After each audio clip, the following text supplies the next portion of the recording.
Okay. Good evening. Welcome to the school committee meeting of Thursday, March 7th, 2019. First item on the agenda, minutes of February 15th, 2019. Do I have any comments or questions?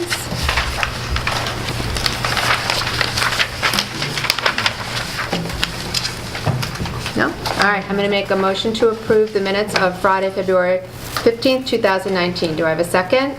Second. All in favor? Thank you.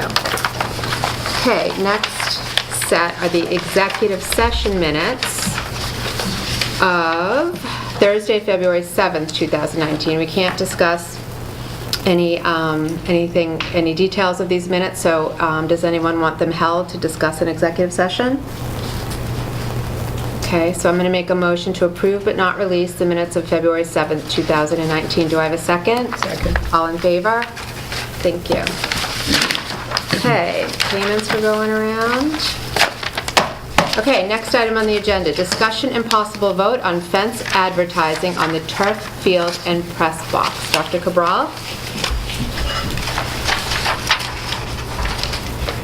Bill Matthews is here. He is working on the replacement of the turf and the track right now, and part of that fundraising effort is selling space at the field. The press box currently has some advertising on it, and there's some fence advertising as well, and so before moving further, even though it wasn't part of the first time they did this, he is respecting the process and coming before you and wanted to give you an update on that, and looking for your support in moving forward and collecting some funds in that manner. So on the original fundraising effort, the press box does have signage on it, and there is one sign on the fence. In the handout, did that make the Yes. handout? So you see the pictures of what exists today. So as Dr. Cabral has indicated, the request is to just approach you as a committee and seek your approval to be able to do that again, to be able to offer to sponsors that want to get the bigger donors, then they want something in exchange for the kind of donation that they would get or sponsorship they would get. And again, these would be significant dollars that we would be able to put signage on the press box and have signage on the fence as well. All of it would be subject to approval, and we are not looking to put, if you will, advertising. It would just be the name of the business, the logo, and/or tagline. Simple, much like what you see over there. Okay. So is this in addition to so you're not removing what's there, because I'm assuming what's there was part of the last campaign and there. No, that actually would come. Oh, it would? Yes. Okay, so this it would is. be a replacement of what's on the press box. Okay. And it would be a replacement or renewal, if you will, of what's already there perhaps, but WB Mason would want to renew their sponsorship, and we would have another sign there for them. Our hope is that maybe there would be several others that might want to do a banner as well. Obviously, we just have one press box. Okay. But that would be the hope of it. And would that amount go towards the 200,000 or be in addition to the 200,000? It would be toward the 200,000. I mean, if we're successful and go beyond the 200,000, certainly all of that money would be put toward the turf field. Right. It's just the 200,000 is a rough figure that we feel that we can get to, and this is one of the methods to get there. It's hard to know exactly where we're at. So is the plan to... I'm sorry, go ahead. I have a few questions. Yeah, go ahead. So you weren't, I don't think, here. So the conditions when the original signs were placed on the fence, were those considered in perpetuity? I mean, can you just say we're going to start fresh and require replacement or renewal, or? That's a great question, Caroline. My understanding, certainly with Evolution, we have spoken to the owner of the business, and we've already cleared that to replace that signage. That even whether it would come down or we would just replace it. So that has already been cleared with the owner. WB Mason we haven't spoken to, but I certainly, it's not my understanding that they expected that to be forever. There was a 10-year commitment with it. It was my understanding of it. The school committee did approve the signs. I mean, I was, since I've been here 100 years, I remember approving the signs, but it was more that we approved the wording and the size and the format. In other words, we understood that the money was going at the time for the field. But I just want to be sure we're not, depriving anyone of what their expected rights were at the time because I think we only recognized later with our sign discussions that we needed to put in a time limit, and that hadn't been done previously. So you may want to also in the future put some sort of time limit. I mean, it's always understood that if the structure is removed, then, obviously the sign is gone. But if the structure's not removed, or if it's still considered part of the stadium, you may want to clarify that, and as you go forward, make sure that you are clear about what you want for That's a great suggestion. Yes. Now, the other question I have, I know you don't know yet what significant dollars, as you put it, would be comprised of, but one of the things that I know we were sensitive to years ago was not having, a million signs around the perimeter of the stadium, and, having it be kind of unsightly and also blocking more views and so on. So, some people would consider significant dollars a couple $100. Some people would consider 5,000 or even 10 being the limit. So I hope there's some real careful thought given to that, because to make it too easy a goal to reach, to get a very long-term sort of advertising opportunity, doesn't seem to serve anyone's purpose to me. That's just my opinion. So, we agree with you wholeheartedly. but you don't have in mind yet what that significant It's dollar... in the thousands, so we're still kind of refining exactly what that would look like, but it's not in the hundreds, it's in the multiple thousands. And your suggestion is right on point. We agree. We don't want dozens of signs. We would like to have maybe a handful, maybe, 5 would be a good number, I think, of significant donors. That would be great. We like those significant donors. Thank you. Thank you. So the Carolyn, plan... if I may, Sure. too, one of the other considerations is the fact that not everyone is going to be advertising. We may well get funding from foundations where recognition in fundraising is a very important part of the process as well. So with that in mind, those same kinds of considerations about the size of the gift really has an impact on the size of the recognition. So. I was sort of using advertising as a kind of generic term, because obviously foundations also, in effect, advertise their existence so that more people will be aware and will donate. So, yeah. Any other questions or comments? No? Okay. So then you'll get the donors, you'll bring the names to us and what your plan is in terms of the signage? Yes. Okay, great. Okay, so somebody want to make a motion? Okay, so I'm going to make a motion to, approve the ability for the Friends of Easton. The Friends of Easton to go forward and try to find sponsors and donations for the replacement of the turf field. The advertising would be on the turf field and on the press box. Do I have a second? Second? All in favor? It's a little bit of a messy motion. Thank you. Thank you both for coming. Thanks. Okay, next item on the agenda, retirements. So we have 2 retirements, Dr. Cabral? Yes.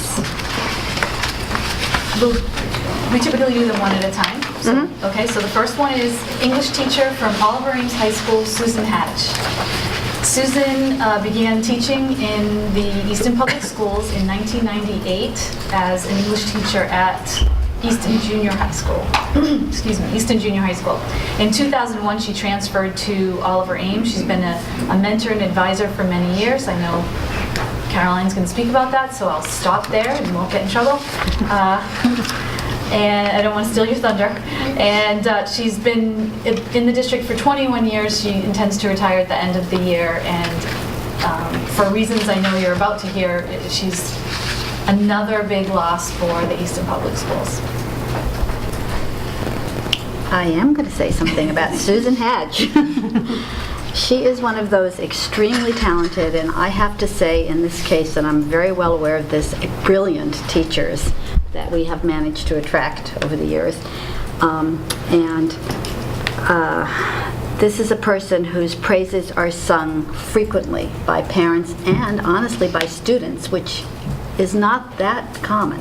I mean, students kind of figure out when they're 25 or 30 that they had a great English teacher, but students that Susan has seem to figure that out right away. I would also, as Alicia made reference to, Sue has been a long-time advisor for the Gender Sexuality Alliance at the high school. She started the organization. She has been a mentor to really dozens and dozens of students who have been involved in that organization. She has brought programs to OA with the very helpful cooperation of West Paul, obviously. She's taken students to annual conferences. She's just, I mean, talk about going above and beyond for about 5 cents an hour. She has just been an incredible presence in the high school. So I'm sure other people will have things to say. I suspect Jean can make a... Well, I think you've touched on all of the really important things. The thing about Susan that appeals to me is she's progressive. She's forward-thinking. She's open-minded. She encourages students to push their limits and think outside their known universe. And I think that that's so critical for the students, particularly, pre-K through 12, but I think that those kinds of influences on high school students can have a very strong impact in their future. And so I appreciate Sue for bringing that perspective into our classrooms. I forgot one thing. She's shucks. also very... I was going to call you out for forgetting something. She's made tremendous contributions to the English curriculum in the department. I mean, she's had some very creative new courses, mini courses that she's developed. So that was another... Was that what you were going to mention? Oh, I forgot that. Okay, you get to mention it now. Thank you.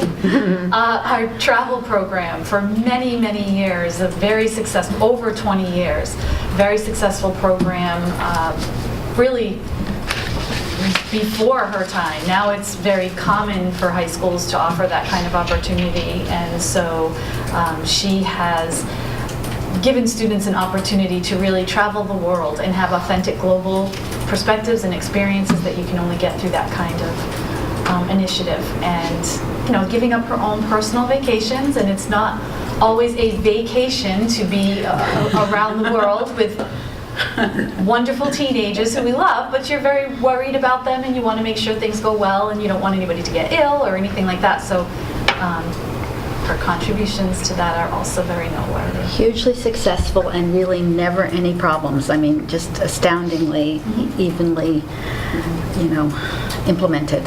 So. Okay, so I'll read her letter. Dear Dr. Cabral, I am writing to announce my retirement from teaching effective June 30th, 2019. Since 1998, I have had the pleasure of teaching in the Easton Public Schools. At both the junior high and, since 2001, at Oliver Ames High School, I have had the honor of working with talented and creative professionals who put their students first and supportive administrators. I am grateful for my 21 years of experience in this district, for the wisdom of these colleagues and their willingness to share their time and talents with me. At first, as a teacher returning after a 14-year absence from the classroom, up until now, as a veteran teacher with still so much to learn. As I begin the next phase of my life and leave Oliver Ames High School, I appreciate and cherish the memories of nurturing and teaching Easton students. They have taught me so much. I know I will miss them and my time here. Sincerely, Susan Hatch.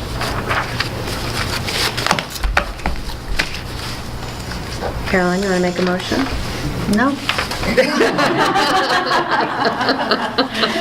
Usually I'm not a person of few words, but I feel sad. I'm sad that we're losing such a wonderful teacher. Yeah. So I'll make the motion Okay. that we accept with regret the retirement of Susan Hedge. Second. All in favor? Thank you.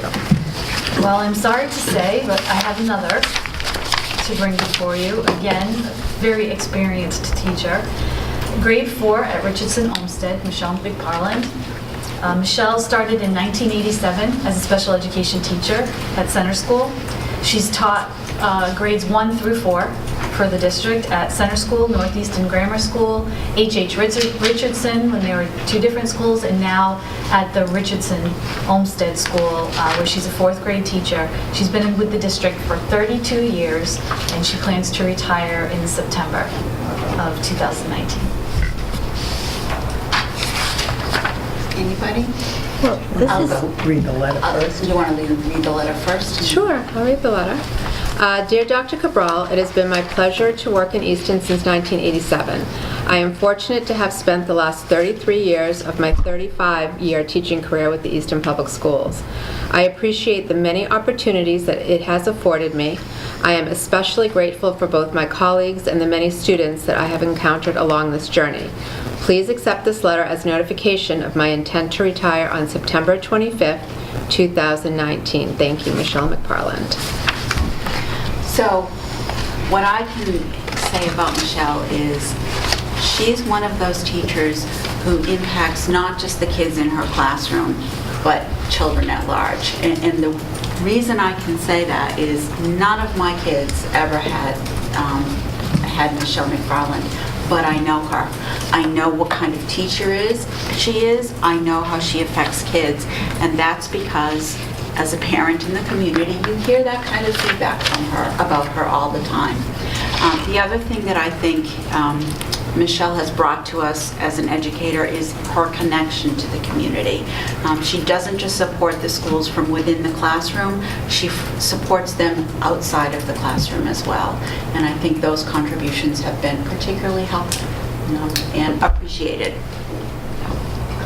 And also, like last month when we had 5 people leave that all had about the same amount of years, she is a cornerstone of Richardson Homestead.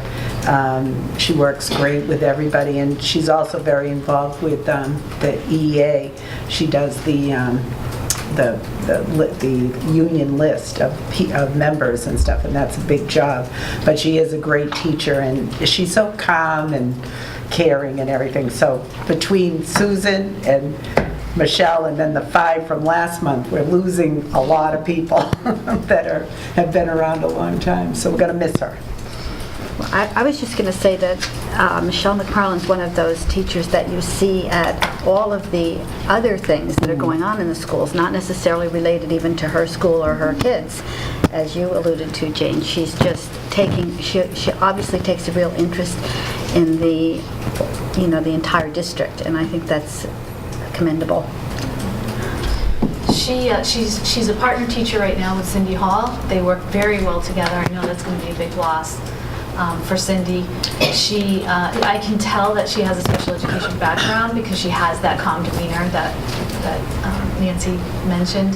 Very kind and gentle, very nice approach with the students, and these are difficult losses. See all this experience and background go out the door, but it's that generation is moving through our system right now, and we're going to keep seeing turnover. It's very sad, but at the same time, of course, we're very happy for them to see these young, healthy, happy people able to enjoy September, October, November in a way they've never been able to before. So we're extremely happy for them.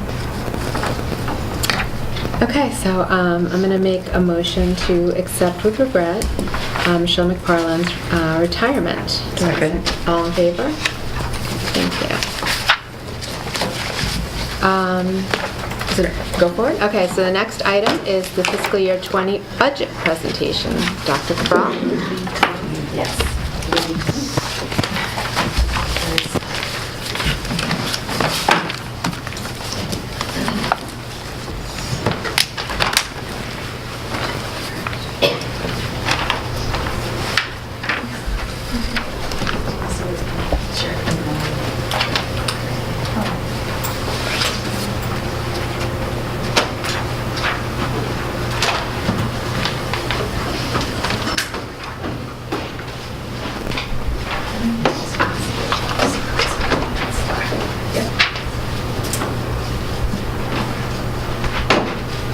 see that with the lighting?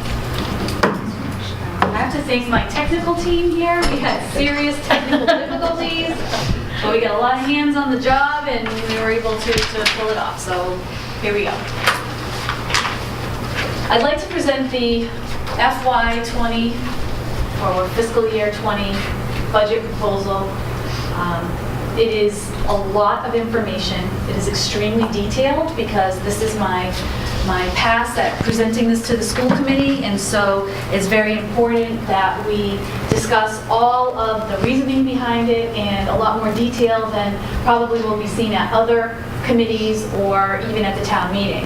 But I'd like to run through some definitions first. I think that I have put together a progression that has this make sense in how it develops, but at any time, please stop me if you have questions, members of the school committee. You don't have to wait until the end of the presentation. If it is coming later, I may point that out, but I'd like to make sure you understand what's happening. So I'll start with the budget review process. I want to say that there was a lot of work, a lot of time, and a lot of eyes and hands that went into this. I am very thankful to literally every member of our team in the Easton Public Schools, because we asked for feedback from all and we got quite a bit, and it was extremely helpful. You have to have as many eyes as possible on something like this, especially in a very lean, challenging year like we have this year. So we went back and took a look at the strategic plan, which we're finalizing now. We did a lot of data analysis to see what our needs are, where we're going, what our trends are, what we've been able to accomplish. Then we asked for faculty and staff feedback. That was done at every school, reported back to us by the cabinet. We reviewed it as a cabinet leadership team, and the cabinet made their recommendations based on where they saw the needs in their particular school. That's an important exercise because while you might really be aware of what the needs are in the school, now we have to develop a district perspective because there might be more pressing needs at another level. And so it's very give and take process, and it's a lot of explanation and sharing data and information and anecdotal information, and we were able to come to some firm consensus on that. Once we did that, it was sent back to the schools for faculty and staff review with all of the principal teams, the principals with their teams, and then the executive team, which is the central office staff. We collected everything, we reviewed it all from a balcony view to make sure that it all made sense and fit together with all the evidence that we had. And the first presentation in a very micro view was given to the budget subcommittee this week. However, it didn't include any of the financials, which will be at the end of this presentation. So I think it's important to make sure that we define the budget targets that we've created. So last year, I presented it this way just to sort of compartmentalize our thinking in developing a budget. We don't have unlimited funds. We have to be very wise and discretionary in how we're using them. And so this is how the categories that we're using to describe our needs. So I'm going to define them for you first. I'll start with reactive or essential. This is when we are providing staff and or resources only as a reaction to a current reality, a need, or a mandate. It might not fully satisfy the need of the need or the mandate, but it is an effort to move us in that direction. And I'll be giving you some examples of that. So that's something that already exists. It's a need. We have to fill the need. We have to fix it. Proactive items, or anything in the proactive category of the budget, that's when we're preparing for an imminent or a developing need or mandate. Any lack of preparation in this area just pushes it down into reactive.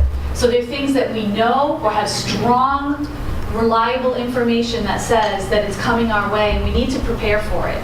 If we don't, ultimately it becomes reactive, and then it's something that we have to backfill.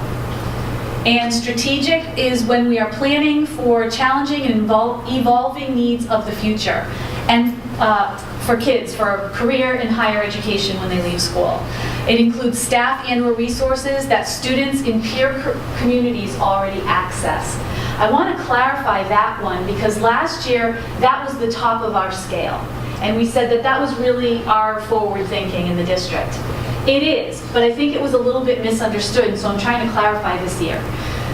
Strategic is not out-of-the-box, crazy innovative thinking. It's not putting us at the forefront of education or above others in the state of Massachusetts. It is part of our strategy and part of our strategic plan, but it's what many other districts are already able to do in their schools for their students and with their staff. Therefore, we've added innovative to the top. Innovative is what we consider when we are developing cutting-edge, state-of-the-art opportunities in programming that prepare students to be among the top thinkers and creators of a global society. As educators who are on top of the research, we pay attention to state, national, and global trends. We know where education is going.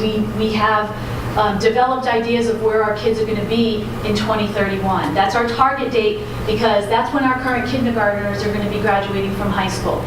We don't want to just get them through high school. We want to help them have the skills that will get them through life. And so innovative is where we would like ultimately to be as a district to provide the very best we can for our students. Below all of that, at the bottom of the chart, is regressive. Regressive is if we are actually going backwards. That would be any reduction or elimination of staff or resources. This restricts access to programming. It reduces non-core content areas. It sends the district backwards in terms of development or our strategy. The reason those two are off the scale is because really we're focusing on the ones inside at this point. We want to avoid regressive at all costs because we never want to go backwards, and innovative is unfortunately out of our reach at this time. I'll give you examples of what we're thinking about because we're always thinking in the innovative realm. Because if there are things we can do that are cost neutral or we can shift resources to make them possible, of course we want to have those opportunities available for our students. But for this budget, we're really focusing on the three in the center. So these are all the needs parceled out. I know you can't read it, and I don't expect you to, but this is the handout that I'm using for sort of a quick reference for people. And what I'll do is I'll do one at a time, starting with reactive. We'll go from reactive to proactive, strategic, and then I'll do the innovative and regressive in a more general format like I did before. I do want to caution you, however, when we talk about things in reactive, that's fine. When you talk about things in reactive, we have very specific needs listed there. Because in order to present a budget, we have to come up with firm dollars and a percentage of what that increase is over last year's fiscal budget. However, the nature of education changes all the time. So while we might have a particular position or a program in the budget at this time, things could change next month. Things could change this summer. Students could move in. Demographics could change. We might need support in a certain area. We may have students that have a particular need. We may need more professional development for staff members in something that they're requesting in order to make something that's already in place more successful. So this is a guide, and this is what our intentions are, but we know that these things change because this budget doesn't even start until the summer and next school year. So I just want to make sure I point that out. But I do want to explain what some of our priorities are right now. We truly feel that these are essential and they're reactive to current needs. So the first is adjustment counseling. This is not new to you. We talked about this last year. Next slide. This goes along actually with, that second circle is off, I apologize, social emotional training and materials and professional development.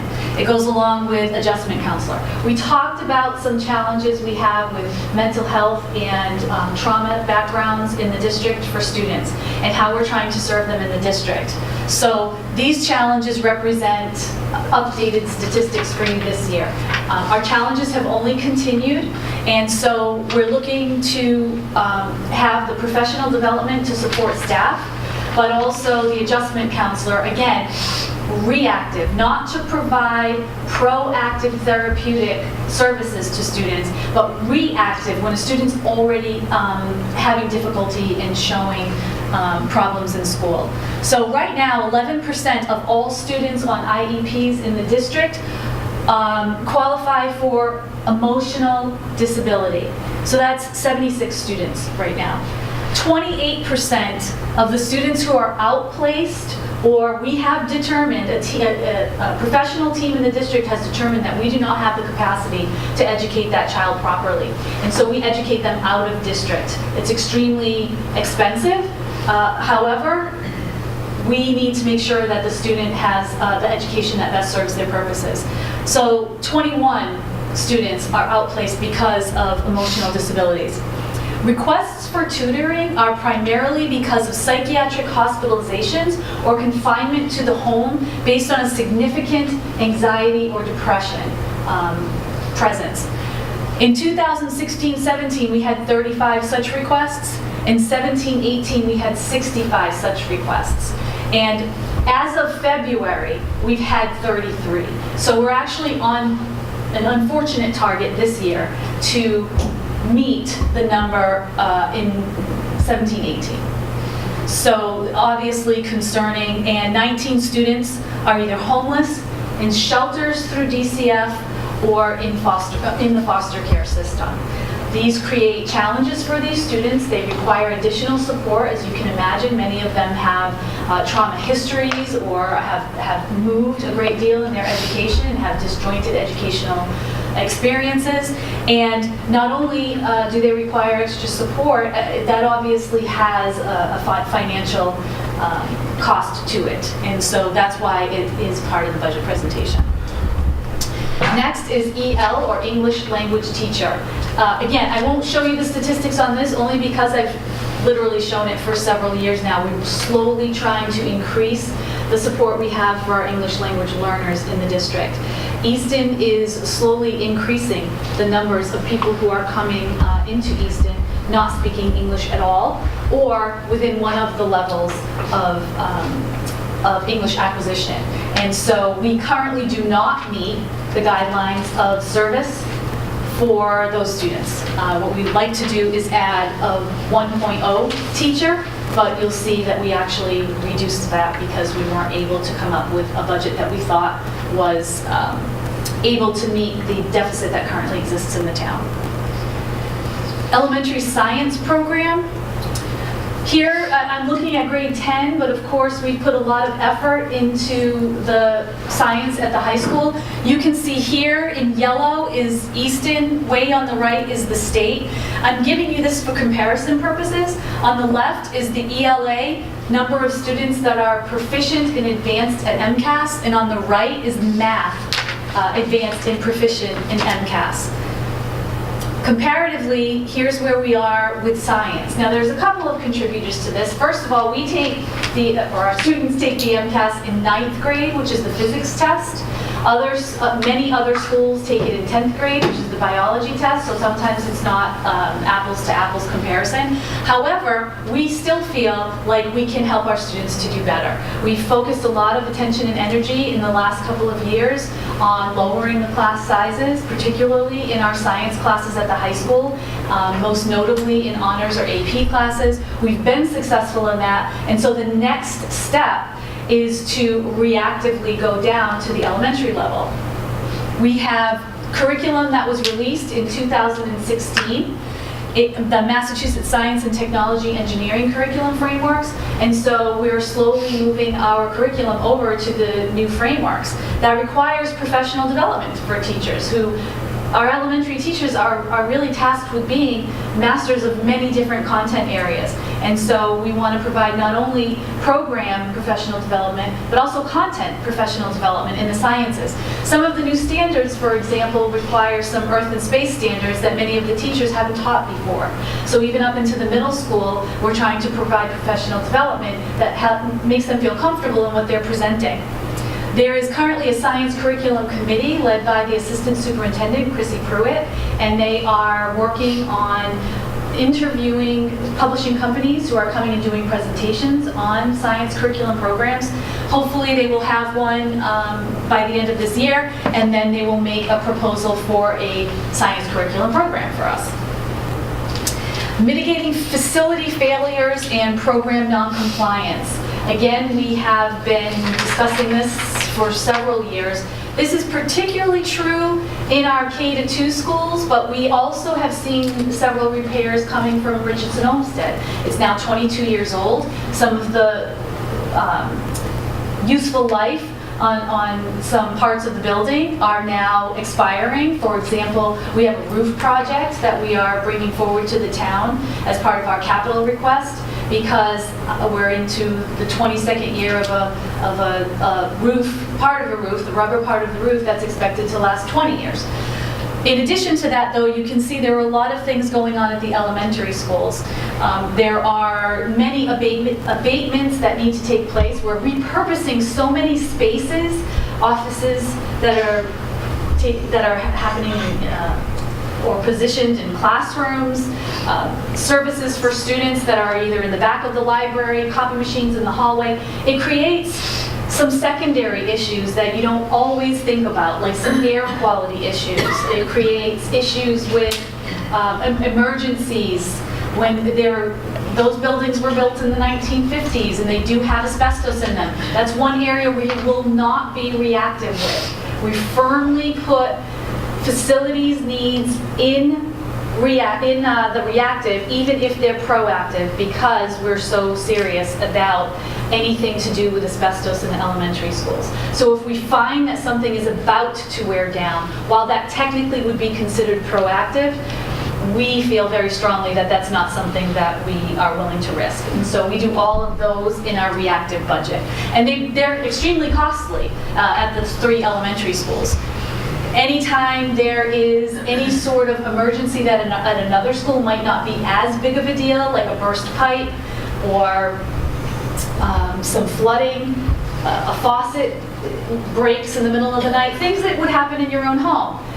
It's much more compromising when it's in a school that if the tiles lift underneath them, there's some asbestos, or the pipes, certain pipes had lead, we had to switch them all out, or windows have lead caulking, we have to switch that out. So we're always on top of those. So those have increased, they continue to increase, but we're firmly planting those in reactive. It's the only thing that is technically proactive that's in reactive, and I think you understand why.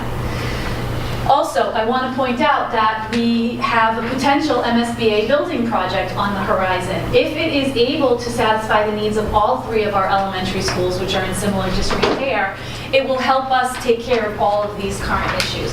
So we just put in a report that to the MSBA, the grant authority. I think it was 699 pages. This is just a few of the topics that are in it. I certainly won't go over all of them, but there are many shortcomings in the buildings that restrict our programming offerings and create overcrowding and create some of the facilities issues that I discussed before. But beyond the facilities, of course, our big concern is making sure we can provide a top-notch education.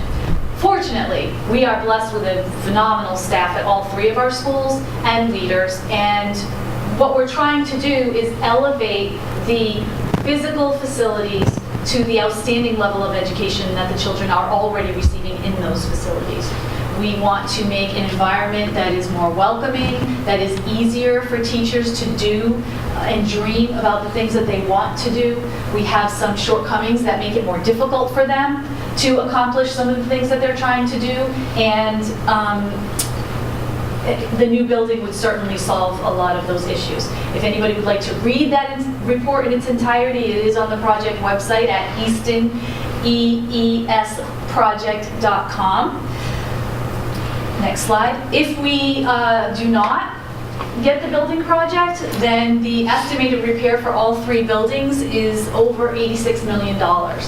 I do want to point out that this does not include any programmatic fixes.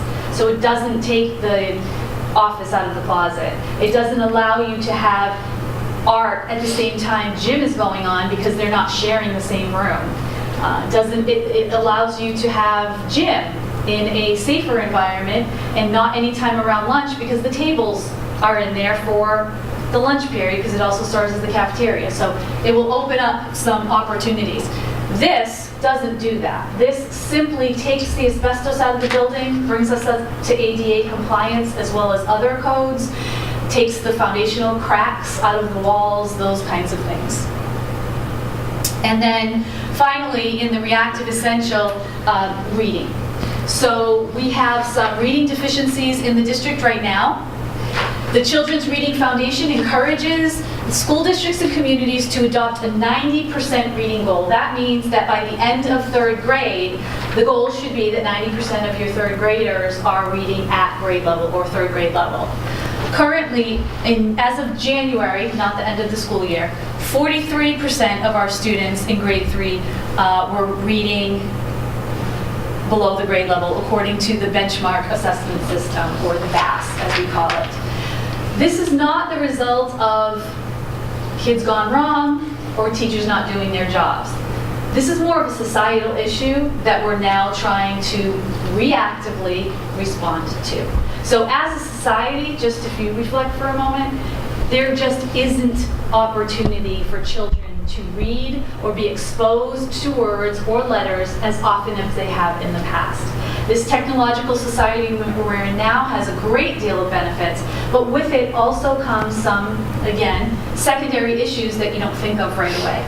So many of our students used to come from homes that were print-rich environments. There'd be a newspaper hanging around. There would be a magazine on the coffee table or a book. Their parents would read to them from a book as opposed to either a Kindle or some other device that the child perhaps cannot see. Making that relation to the sound, the word, the meaning, and what it looks like is very important for developing readers. Even the dentist's office, you would often see highlights sitting there. Now you see video games or toys. So we are trying to mitigate some of the effects that are happening just as the evolution of our society in that way. So this is not a reflection of any teaching in the district. In fact, it's a really great thing that over the last several years we have been putting so many things into place to provide top-notch quality reading instruction for our students. But we would like to provide some extra support for those students that are coming in less ready than they have been in the past. Now, I'm moving on to proactive. I won't go through everything in proactive and strategic because this budget, frankly, is not there. So I will point out a couple of things so that you understand what we mean by proactive and what we mean by strategic, and certainly the rest of this information is available if you are interested in it. In terms of proactive, I'll use full-day free kindergarten as an example. Again, the definition of proactive is something that we feel is coming imminently that will have a major impact on the budget of the district if we don't start chipping away at it. So for example, I don't expect you to see this. The only thing that would be helpful if you see is if you go back and forth and just take a look at the colors. First of all, I'll explain that anything that's clear or is not in a color in a town that's not colored, that means that's a town in the Commonwealth that does not charge for kindergarten. So they have free kindergarten for all of the students in their town right now. The left is, I showed this at the budget presentation that I did in 2014-15 here, saying that we really feel like this is coming. And then on the right, you have the one from this year, 2018-19. What I'd like to point out is that the darkest orange color, if you look at the legend, that's the highest tuition charged in the state. Easton is in the darkest orange color. And what you'll see if you migrate from left to right, if you go from left to right, you'll see the number of districts that are turning clear is increasing as you go from left to right. And you'll also see that some of the darker colors are turning to the lighter color orange. That's because in conversations with my colleagues around the state, they are working proactively to chip away at this every year for a certain number of years. So that means, for example, instead of being tuition-based paid teachers, you move 1 or 2 or 3 of them into the operational budget each year until you have all of them in the budget. We consider that to be a 5-year plan for Easton. Other districts are doing it more quickly, but that's the plan that we have. The purple means that they don't have full-day kindergarten. That's also going away. So what does this mean?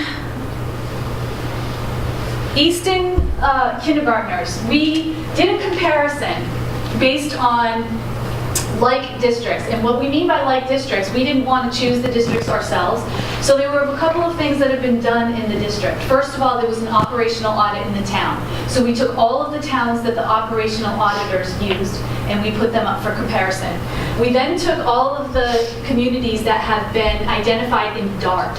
DART is a tool that the Department of Elementary and Secondary Education uses, where they put like schools together. So we put all the schools, districts in that the Department of Elementary and the Department, DESE, says are like communities.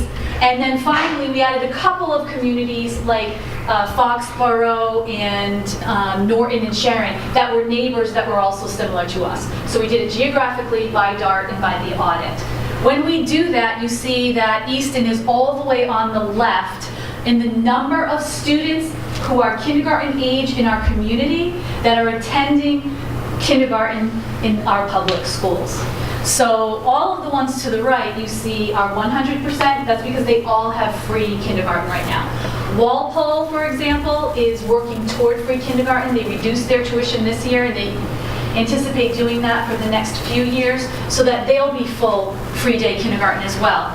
Sharon is a neighboring district. Reading is a level 3 district, and then Easton is the lowest with only 88.5% of our students who are kindergarten age in Easton attending the Easton Public Schools for kindergarten. That means all of these students, and soon Walpole, are all being prepared earlier, and I would argue better, by trained professionals in their public school system than our school district is. The reason I point that out is because first of all, that has implications for the budget as years go on. I did a study in this district a couple of years ago, and I looked at 12 different indicators, benchmarks that we use, all the way up to and including third grade MCAS. 100% of the indicators, it was a comparison between the half-day students in Easton and the full-day students in Easton for kindergarten. 100% of the indicators showed that all of the full-day kindergarten students outperformed the half-day students. There was not one exception of a child or one exception of an indicator. So we feel very strongly that this is an important indicator of future success. Any lag in success means more supports for the student as they develop over the years. And so that, of course, is costly. The other thing is, if you could go back to the map for a second, please. This is our prediction. I've said it several times, and we're still predicting this. As the number of towns dwindle in terms of requiring tuition payments from parents to attend kindergarten, we feel very strongly that the state is going to make free kindergarten a mandate for all of the districts in the Commonwealth, 351 districts. Right now, over 200, I think there are only 33 of us in the category that we are in of charging the highest tuition. So there's going to be a tipping point. And when you look at the districts that are still in orange, they are districts like Sharon, like Concord.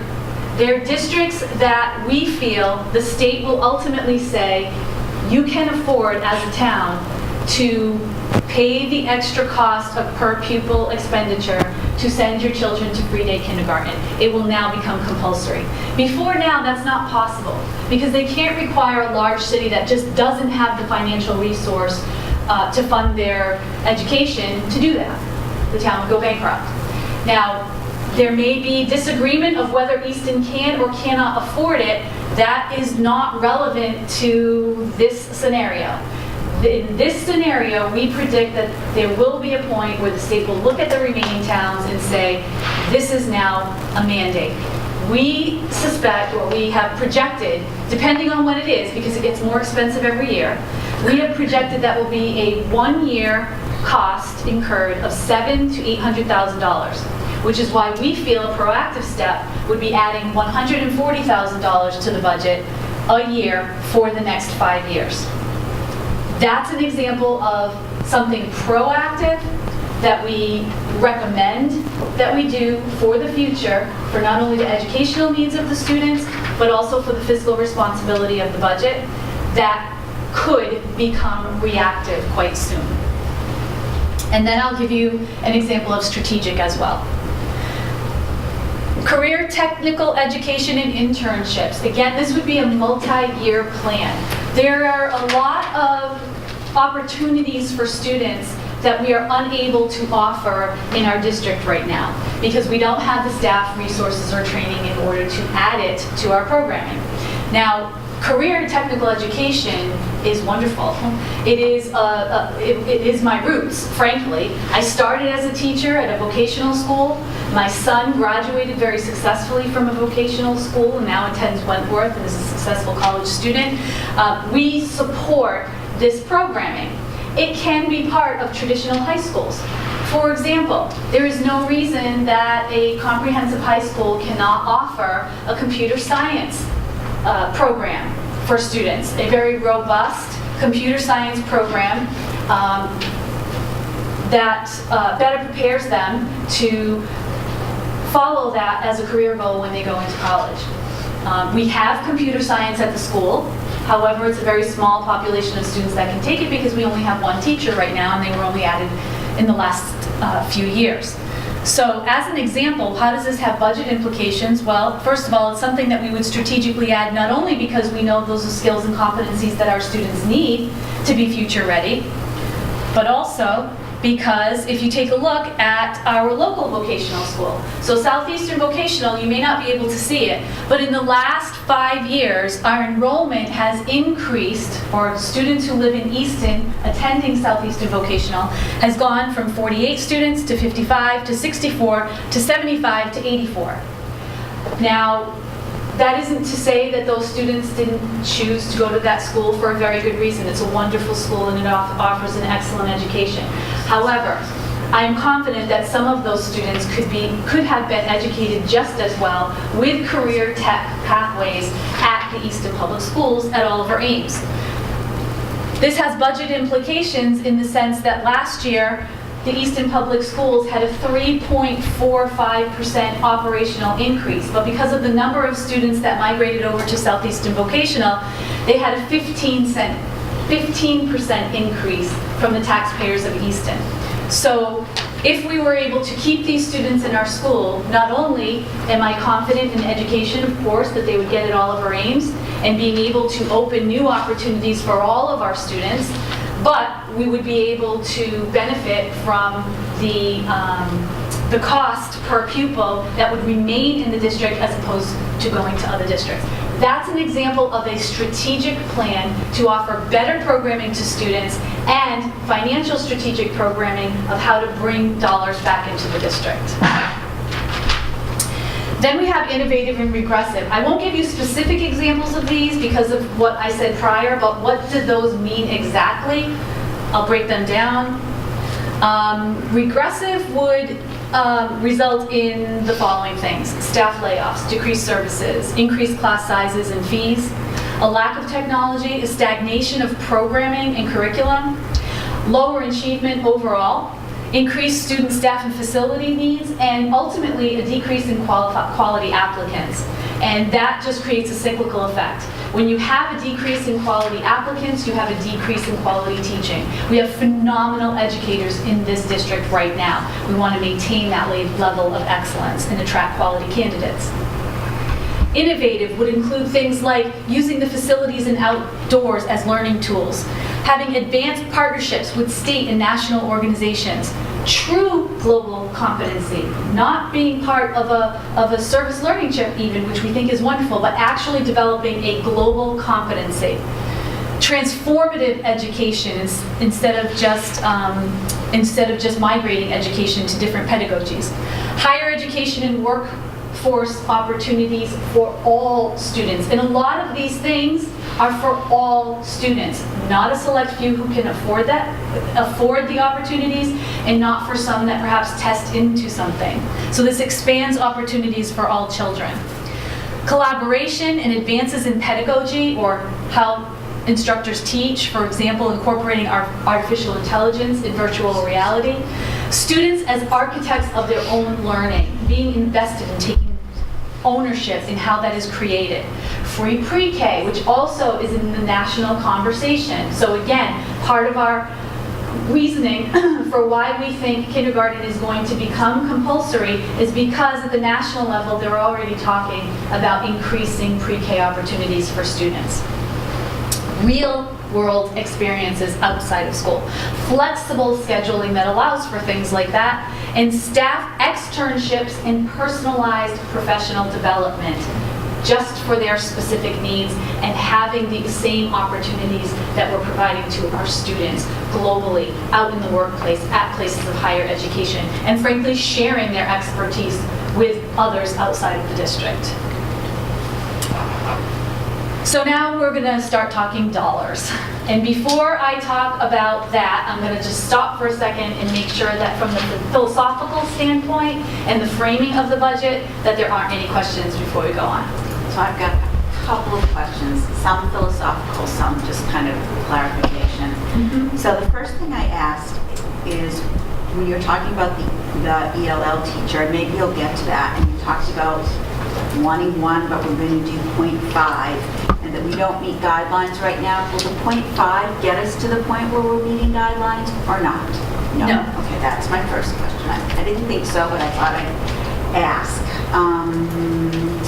I just want to make a comment, if you don't mind, about the $86 million for the repair of the 3 primary schools, because I know people might look at that and think it's a very large number.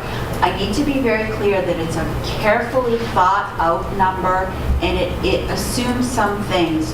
For example, that you wouldn't do all the projects at the same time, that you do one school maybe 1 year, and then 5 years later you do another school, and a couple of years later you do another school. So that $86 million includes escalation costs for those projects. It includes things like, assumes that you'd have to, because you're working on the current buildings, you'd have to have some type of swing space or modular classrooms to support those changes. Those are very, very, very expensive. So I want to make sure people are clear about the fact that it's a really well thought out number in terms of, in reality, what would it take for us to do that? Sorry, I put my project No, hat that's on. fine. It is not, as Jane just indicated, it is not a rough estimate, and it actually has been validated by 2 professional organizations. The first was Doran Whittier in 2014, who the town commissioned to do a review of all of the town buildings, including the public schools. Then it has also recently been reevaluated by Perkins Eastman, the designer who is part of the feasibility and schematic design stage of the potential building project that we have right now. They found that their numbers, when you put in escalation of cost from 2014, were almost identical. So they've been validated by 2 different sources. And again, it's not a rough estimate. It works in all of the things that designers and architects think about that we as lay people do not. So it's a very specific number for very specific reasons. And then my last question is not around the regressive, but when you're talking about proactive and strategic, and you have some examples in that list, I want to be clear that that's, and I'm asking, I guess, that's not a comprehensive list. I wouldn't want somebody to look at that proactive list and say, if we did everything on that list, we'd be proactive. There's probably things that aren't on that list, similarly for strategic. Right, and as I said before, the needs change all the time. We didn't know 5 years ago we were going to be having the mental health challenges in our student population that we are now, for example. So it's very hard when you're looking at proactive and strategic to think that way. However, we don't just throw down opinions either. Everything is based on data and research and thorough evaluation. So they're very close, but they certainly could change. And we would definitely have to look at adding, but also maybe modifying things that are already in place to help things manifest in a way that would be proactive and strategic. And then my last comment, is about the innovative. And I want to comment, because I know sometimes people are going to look at that list and say, oh, that's, high in the sky. I think the reality is if you do any reading about what's going on in education today, there are districts across the country that are doing those things. They're doing them now. Well, in Massachusetts, in our region. So I just, Yes. I worry that people say, oh, innovative, we don't need to be there. I need people to know districts are there. That's what they're doing for their students.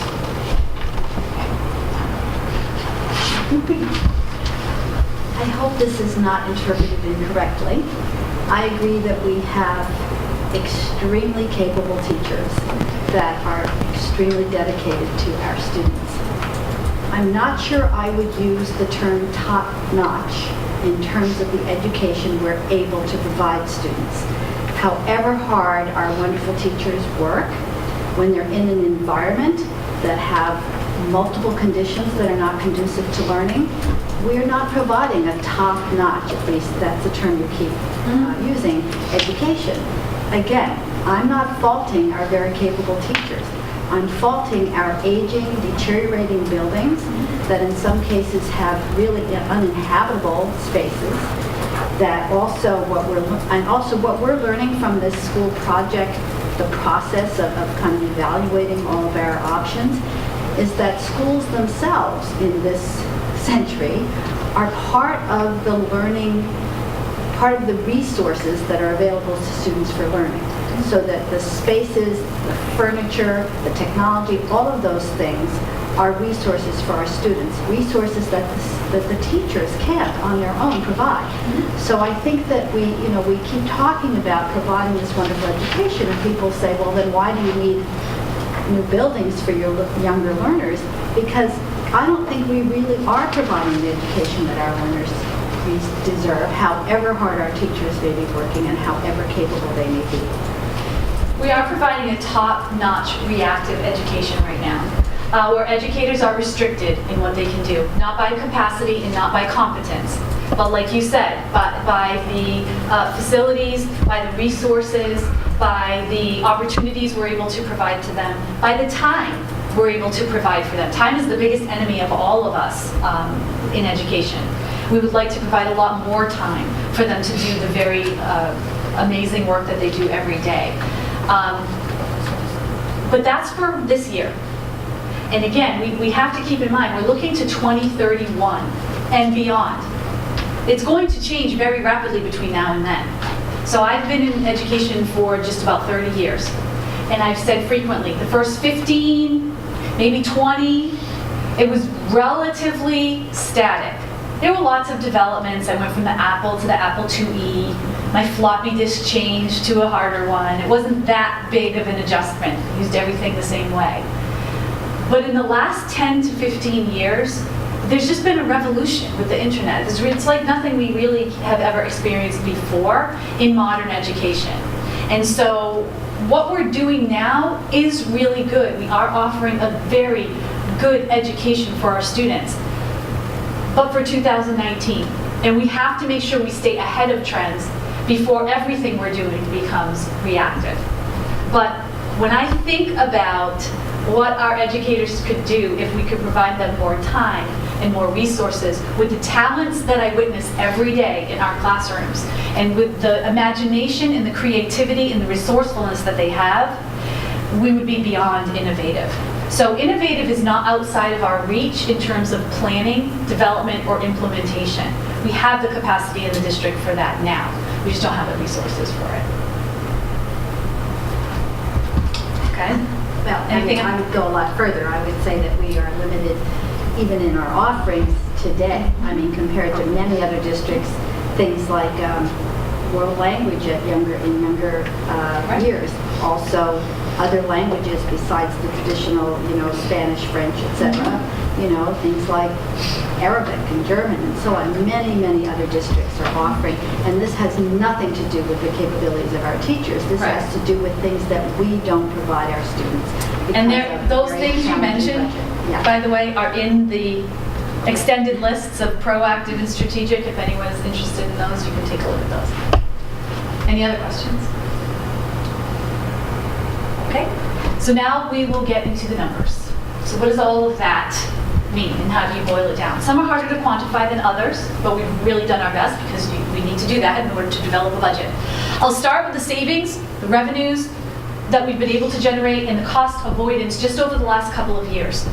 So some of these, again, are difficult to quantify because they are ongoing and they have long-term impacts that just grow over time. But you can see raising the activity fees, none of these have been pleasant. They haven't been without controversy, and they aren't what we would have chosen to do first. They have all been out of necessity because we have had to meet the demands of the restricted financing over the last couple of years. And so you see the things that are up here, raising the athletic fees, Google platform transition. That was very difficult for educators, but we had a cost avoidance of about $45,000 a year on that. The special education programs, we're up to almost $2 million in savings on the special education programs. That's the in-district programs that we have developed in each of our schools. So not sending those kids out to an outplacement, an out-of-district placement. First of all, that's just unbelievably thrilling to us because we're able to educate students in their hometown, in their home school, with their friends and their neighbors and their siblings, and with teachers who love and know and care about them and their families. So of course that's what we want to provide to all students. But from a financial aspect, that has saved the district a tremendous amount of money. And I just want to make sure that it's clear that this is just the students that were in out-of-district placement and were brought back into the district in the last 3-4 years. This does not include the transportation that we have saved on students that are now in the district. It also does not include the program costs, but they're definitely not $2 million. And the transportation may even mitigate that. And it also doesn't include students that are in the district and are progressing that may have been sent to an out-of-district placement, but are able to be successfully served in our in-district programs. So you could easily, in the next couple of years, you could double that number. Then we also have a couple of opportunities we used for revenue sources. We have rented out a couple of spaces to the North River Collaborative, 2 classrooms at Richardson Homestead. Of course, they're in love with the building, they're in love with the staff and students of Richardson Homestead. So they're thrilled to be there, and we're hoping this will be a long-term relationship. And also tuitioning in special education students. So the special education programs we have are better for our students, and they've saved us a tremendous amount of money. However, once they are fully functioning, well-developed and in place, and successfully running smoothly, we can then, when we have spaces, tuition students into that. That has started in our longest running program right now, which is at Oliver Ames. We tuition students in from other districts when we have space. So, for example, right now, one of our programs is not currently staffed at Richardson Homestead or Easton Middle School. That's the skills program. It's not staffed because we don't have any students in that grade band. Had we had a few more years under our belt of that program, we could have kept it and tuition students in for those years. As those students move up, our students move in, so it never really becomes a conflict.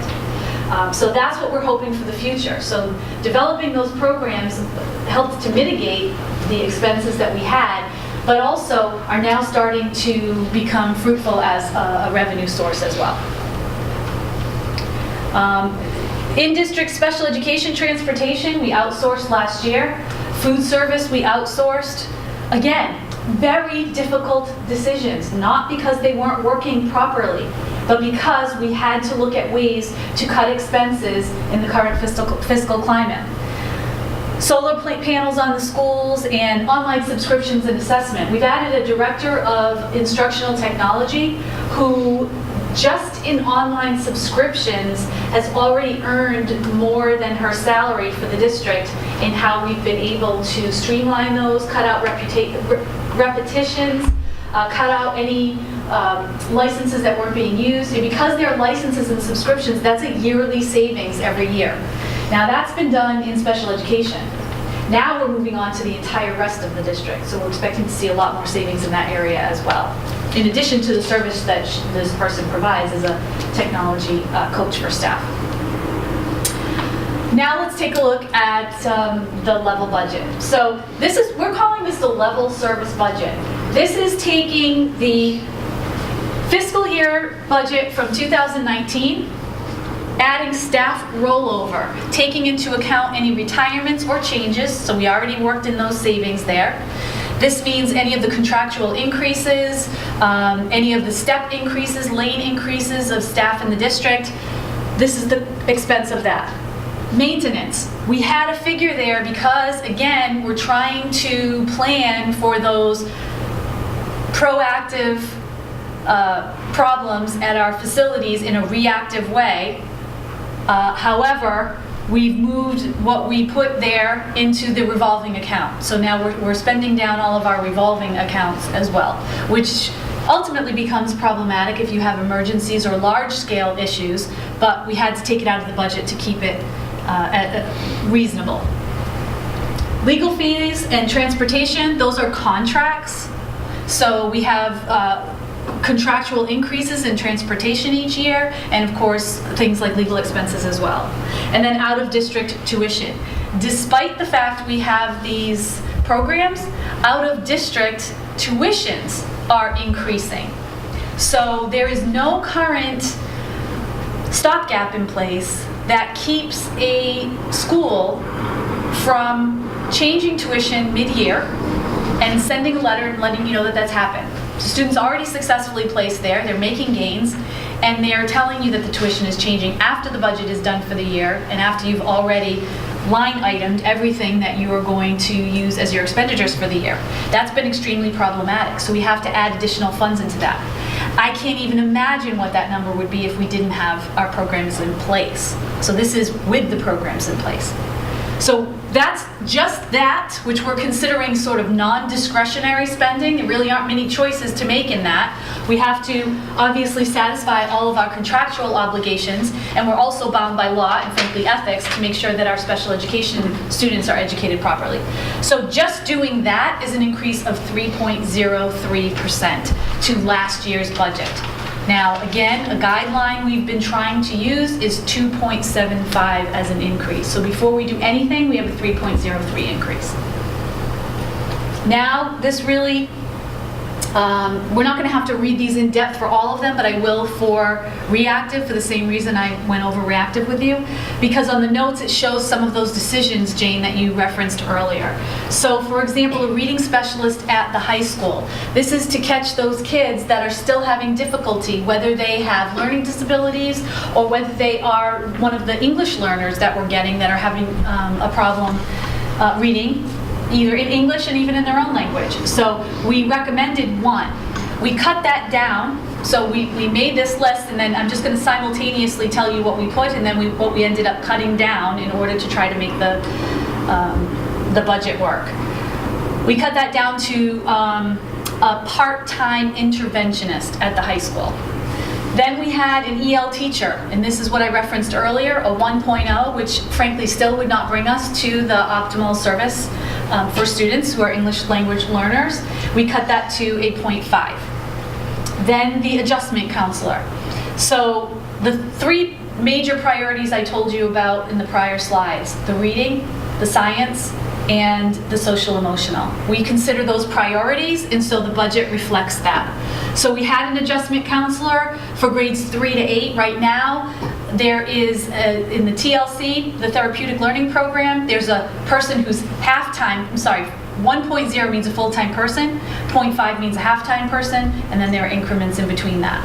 So right now, there's an adjustment counselor who works 0.5 or half-time at Richardson Homestead and 0.5 or half-time at EMS. As a reactive need to the therapeutic needs in that program, we're recommending adding one more so that there'll be one at EMS and one at Richardson Homestead. Reading interventionists, again, for the reason above, this is to put those reading interventionists part-time, one at each of the pre-K to 2 elementary schools. Math consumables, those are workbooks, worksheets, resources that the teachers use in order to help the students with their math studies. We just recently had programs brought in to not only grades K to 5, but also at the middle school. And so there are consumables that go with that we just assume that as an expense. However, we needed to put that out of this budget because it wasn't working, so what we did is move it to the individual school budgets.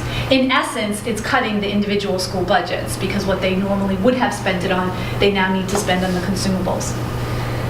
Phonics program K to 5. Despite the reading issues, which of course starts with phonics, and despite the fact that our literacy leadership team had talked extensively about adding a new program called Foundations to mitigate this issue at the grade K to 5 level, we have decided that in order, again, to come up with a budget that can help meet the deficit of the town, we would use Reading Street, which is our basal reader right now, with consistency across the district, with some more intensive professional development, and use Foundations only as an intervention for students who are having difficulty.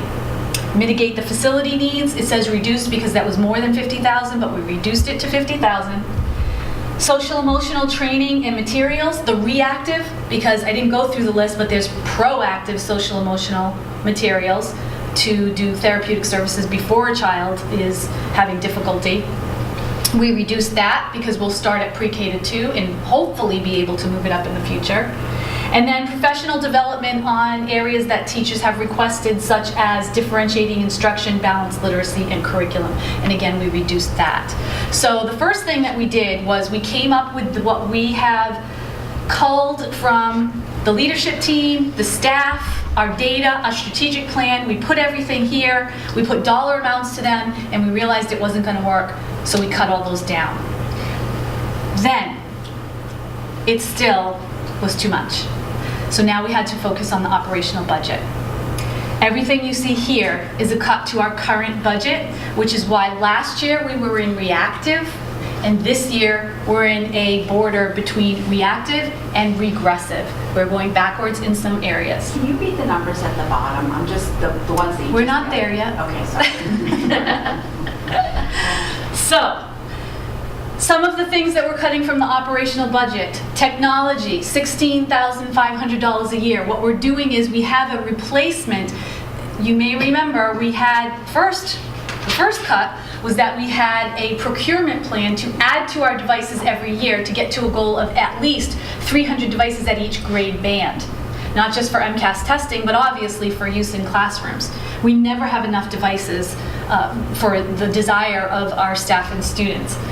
We cut that plan because we couldn't afford it, and so instead we were just doing a regular maintenance and replacement plan. And so every certain number of years, based on our Director of Technology's recommendations, we've been replacing equipment. We're going to extend the years.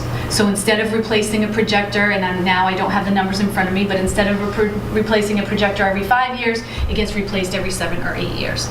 So to stretch out those dollars. So we're going to have more technical difficulties like you saw this evening.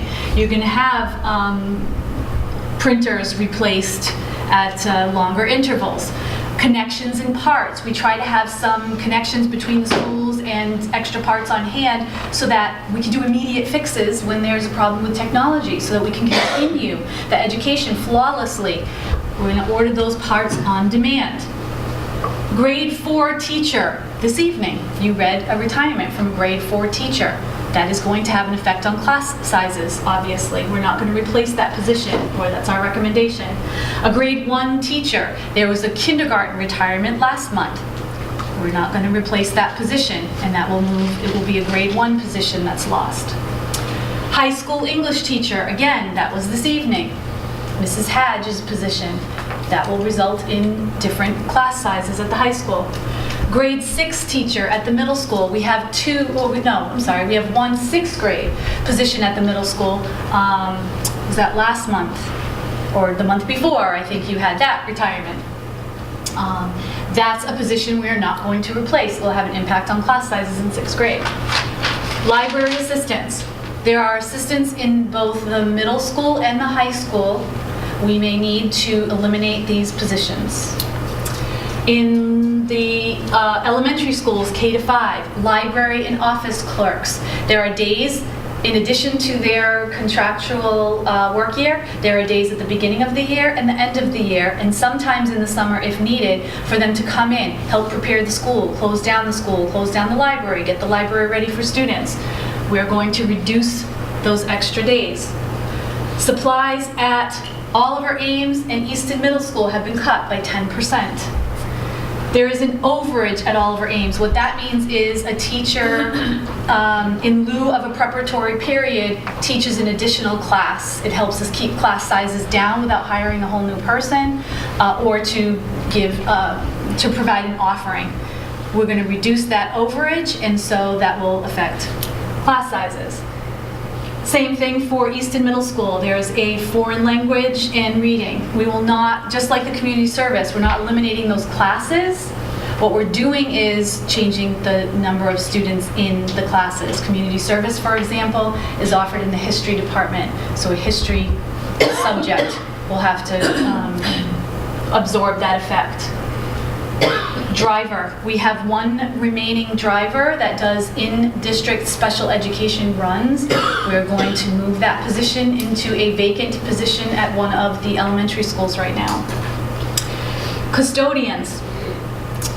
The operational audit, other than the parking fees at the high school, I think the only other thing that the Easton Public Schools has not addressed and fully implemented is the custodian levels at the elementary schools in the evening. So there is an open position in the district, so this doesn't affect a current employee. We're going to advertise that as a .7 position. So instead of a 2 to 8 shift, it will be a 2 to 10 shift, it will be a 2 to 8 shift. And then center school, we're going to do the same thing. However, again, we're trying to mitigate the effect as much as possible on staff as well as coverage. Since we don't know how that will affect the coverage at Parkview this first year, we have a future intention to reduce the center school evening custodian to a .7 as well. We had that in there, but then we decided it was important to put it back. Speech and language, the Director of Student Services has done a thorough evaluation of all of the very specific caseloads in the district, and they happen to be decreasing next year. The following year, they could just as easily go up. But we're going to take advantage of that for next year, and we do have a retirement in that department, so we'll advertise for a smaller position. Central office, we don't have a large operational budget at central office, but we cut 16% from that. So any place we had the opportunity, we cut that. Other areas like substitutes for certain learning specialists that don't have classes or do services in the classroom, certain paraprofessionals, reading specialists, secretaries, and clericals, we will limit the number of substitutes we provide for those positions. So, all of that, when combined with everything on the prior page, because we went back and forth, okay? Because we don't want to cut things while we're adding things. To some people that might sound very counterintuitive, but it's very important to know. It's not always the last thing that you added to the district is the first thing to go. No, it's very dependent on the needs of the students in front of you, and those are changing all the time. And so with that in mind, we have the additions on the last slide, these reductions. It comes to a final total of only $21,100 increase over the level service. So we almost had a net zero on that. And I'm not really sure how we would cut more. We're already into regressive, flirting with being just in regressive. There would be far more significant cuts if we had to go lower than that.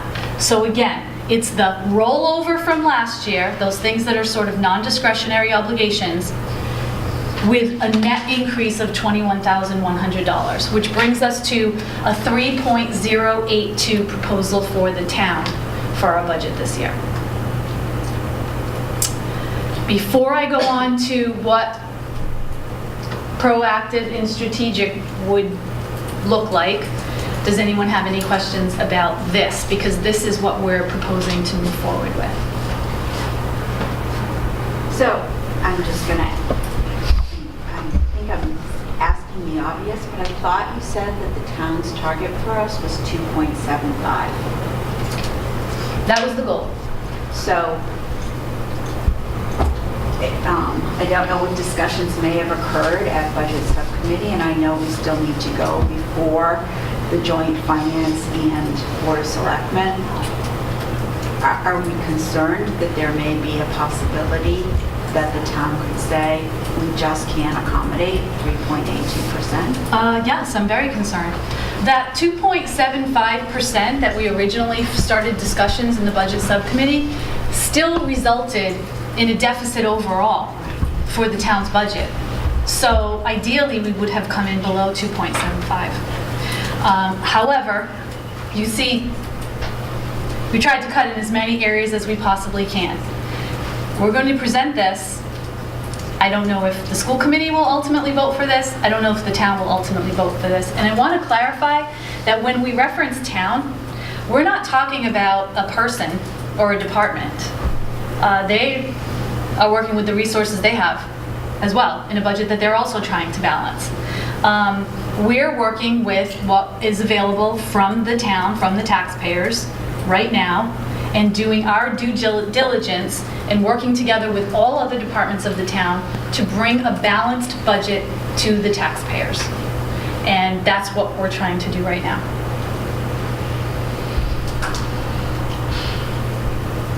Can I entertain questions from the audience, Madam Chair? Well, I don't know if this is correct. I hope it's not correct, but just based on my own sort of observations of the budget development over the years, it seems like the only place we really could go is cutting more personnel. There's really no place else. I mean, the mandates are so intensive. Mandates for special education, obviously, you know, any kind of contractual obligations are not discretionary. So this would be really catastrophic as far as I'm concerned. Well, as far as I'm concerned, it's already catastrophic because personnel are involved in this. So we already have a net loss. Well, it's positions that are involved. I agree, it's already No, catastrophic. and people. They're not all through attrition. Okay. Believe me, this is not in order, and we went to current employees last. I have one other question, which is, we don't know what our federal grant money is going to look like next year yet, do we? No. So if our federal grant money ends up being less, does that mean that positions and programs that are supported through those federal grants are going to need to be absorbed in our operating budget, which may further impact this list? Yes. The circuit breaker also has been decreasing over the last 4 years. Last year it was finally set at 72%.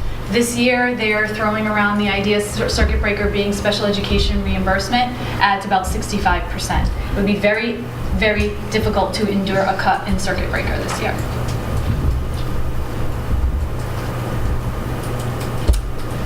May I take questions? Sure. You mentioned quite a few positions that are retiring and you are not going to be filling them. For each of those grades, have you calculated what the increase in class size will be? Yes. What it goes to, what it is, and what it will go to? Yes. And what are they? Can't tell you all of them offhand. We have the information. That was very important for us to review because what we're not going to do is have a kindergarten class with 35 students in it, for example. So while they will increase, we believe we can absorb it at this time. They're not what we would prefer or what we have worked over several years to get to, but we're not able to fund it at this time. So we chose very carefully. There were other retirements, but when we investigated that content area or that grade, it wasn't possible to do anything with it. So that's why these were chosen very specifically. It's a good question. Thank you for mentioning that because I was going to talk about that as well. But I actually had two other things. I'm concerned about limiting of the sped subs and the paras as far as being in compliance with IEPs. Teresa, does it matter if, our kids are not going to get service if we don't have coverage? Yeah, I can answer that. Yeah, so the special education mandates allow for absences. They understand that people are going to be absent, and so that is allowable. Again, it's preferable not to do that, and we have been able to do that in Easton. That's proactive. Now that we're in reactive and partially regressive, we are not enjoying that as much right now. But in terms of compliance, it is acceptable. In terms of what we want as a district, it is not acceptable. Just to be clear, we prioritize if kids are in an inclusion setting and they are with a teacher and perhaps a para. That's what we prioritize, that we wouldn't necessarily need a sub for that. For the small group pullout, we do get subs for those. My other question is, I know that you had a vote about using bus fees last time or the time before, and I was just wondering why you decided not to, because all the surrounding towns have bus fees and they make a lot of money. And you could Are you talking about parking or bus fees? Paying to ride the bus. Okay. So we have a pay-to-ride program right now, but we don't have it universally for all students. We do have to provide it for students up to grade 6. We could charge for grades 7 to 12. Before that, we can't. But up from grade 7 to 12, we can. However, when you charge, we've done really extensive research on this and looked into it last year very aggressively, actually.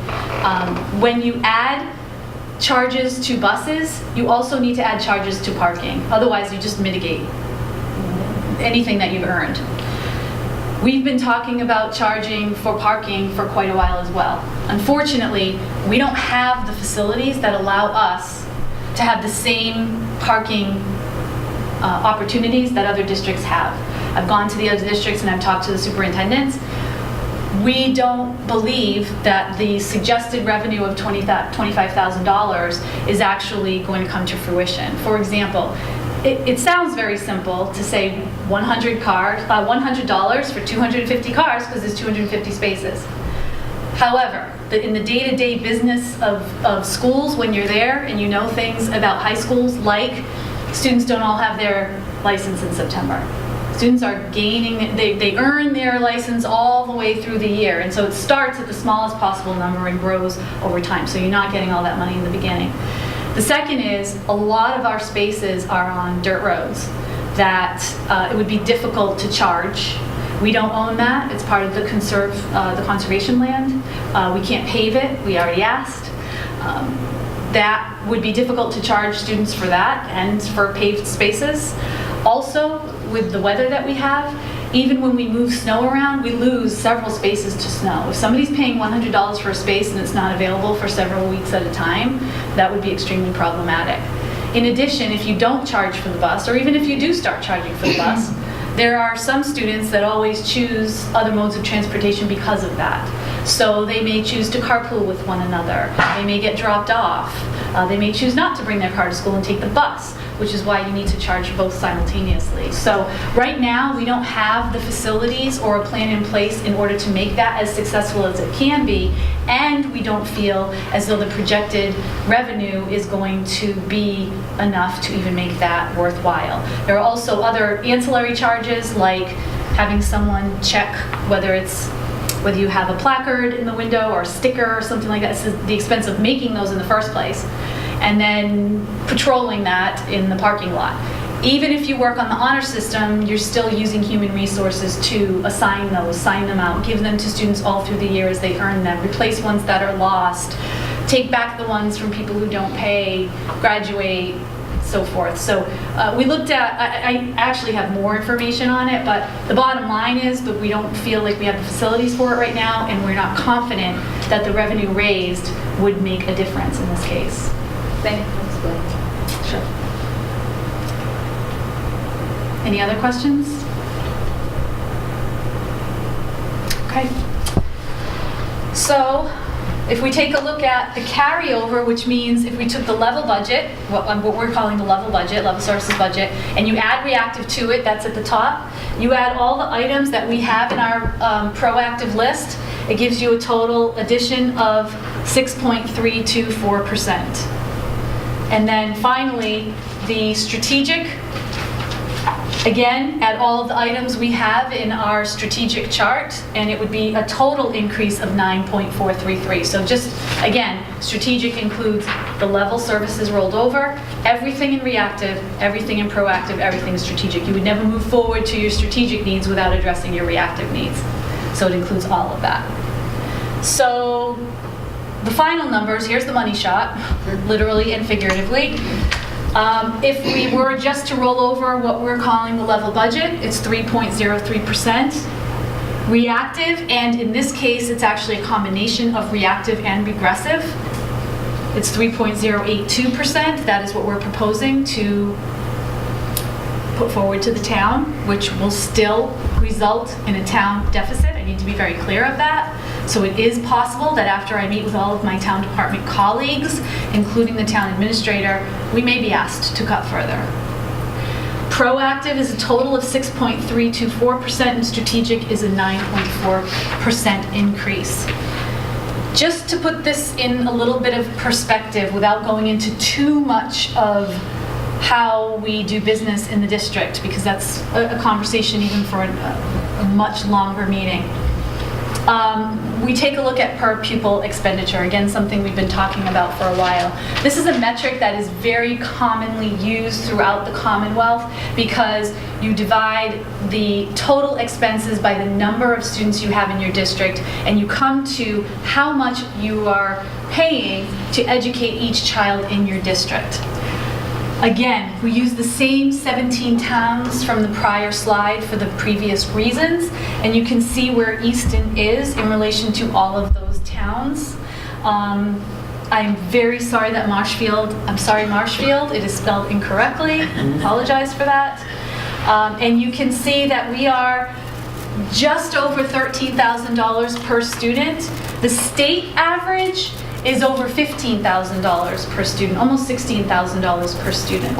Okay, what does that mean relatively speaking? If you look at the next slide, if the state average is just about $16,000, Easton is $13,433. Since that's the difference, that's the current enrollment, we would have an additional revenue per year of $8.3 million, which would be transformative to our educational system. So again, where does this money come from? 3 sources. One is the state through Chapter 70 funds, one is the town's contribution, and one are the entitlement grants that unfortunately Easton does not qualify for many of them, and other grants that we find and are able to qualify for. But again, sometimes grants are very short-lived, and very few of them allow you to hire staff, and that's really where we're lacking right now. Now, just to, again, put some more perspective in that, because when you look at these 17 towns, the state is way over to the right of all of them, so we really should compare apples to apples. So we went just shy of the midpoint and chose Walpole and did a comparison of their per pupil expenditures with ours. If we did the same calculation, it would be an increase of $5.4 million to our yearly budget for the students and the staff in Easton Public Schools. So, next slide. Just to give an idea of what that means for our budget, even though it was noted before that this doesn't include everything, if we even were able to satisfy the needs that are in our targets at this point, we would be into our strategic expenditures with money left over to satisfy other needs and perhaps provide an innovative education for our students now and in the future. Questions? I have 2 very, very different questions. Fine. The first is, would it be cheaper to build 1 elementary school versus renovating 3 old ones? Okay, that's a good question. Right now, we have not settled as a school planning committee on one configuration. We're still working through them. So there's a chance it could still be one center school for 200 plus students, or a school for all three, which would be most comparable to the number I showed earlier of fixing the schools for $86 million. Once that's settled, that's when the designer will go in, come up with very specific specifications for the schools, and then we'll have a firm number. However, being experts in the field, they have come up with some rough figures already of what, not only what they think the town's contribution would be to each of the 4 remaining configurations, but also what they believe the grant reimbursement would be from the state. And right now, none of the options that are on the table are more expensive than the $86 million to fix the schools. That's not eligible for the type of reimbursement we're getting, and so the town would pick up most of that $86 million cost, whereas right now, in the stage we're in with MSBA, we're receiving 52.26% reimbursement on eligible costs of building a new building or an ad reno project. And even a new building for the largest number of students would, with the current projections, cost less for the town with all the programmatic improvements and the innovative facility than the $86 million of base repairs.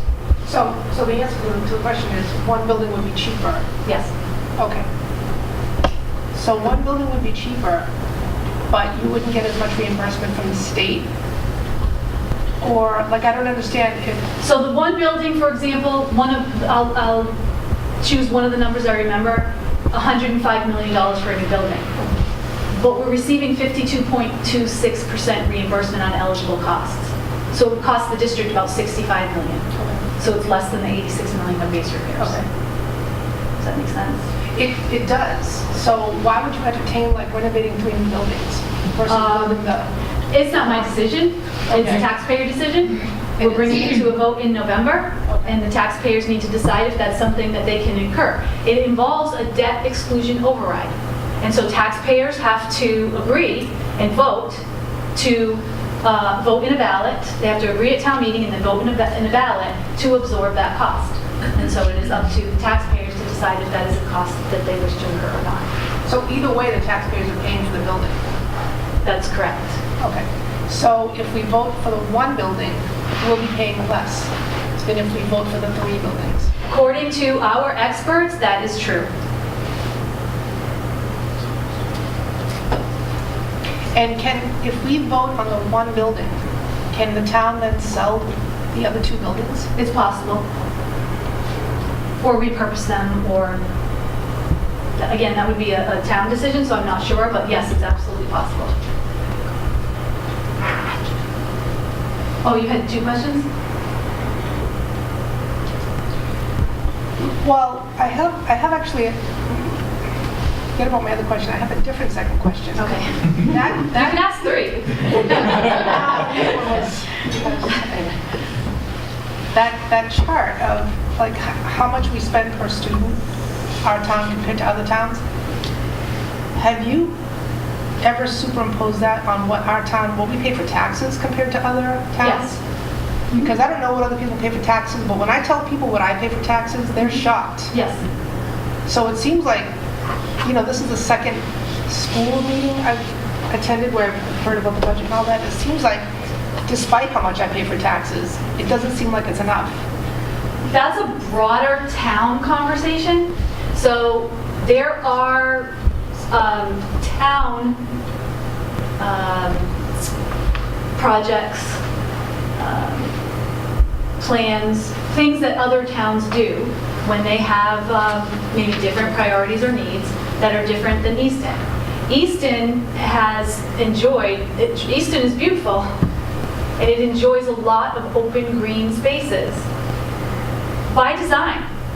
That's what the town wants, and that's perfectly fine, but that does not generate revenue.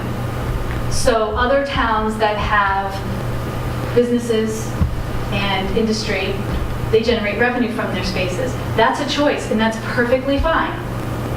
But that results in things like higher taxes, less return. on other areas, like schools and town resources and so forth. That's one example. There are several examples, and it is a larger town issue, so I will leave it to the town to discuss, but that's an example.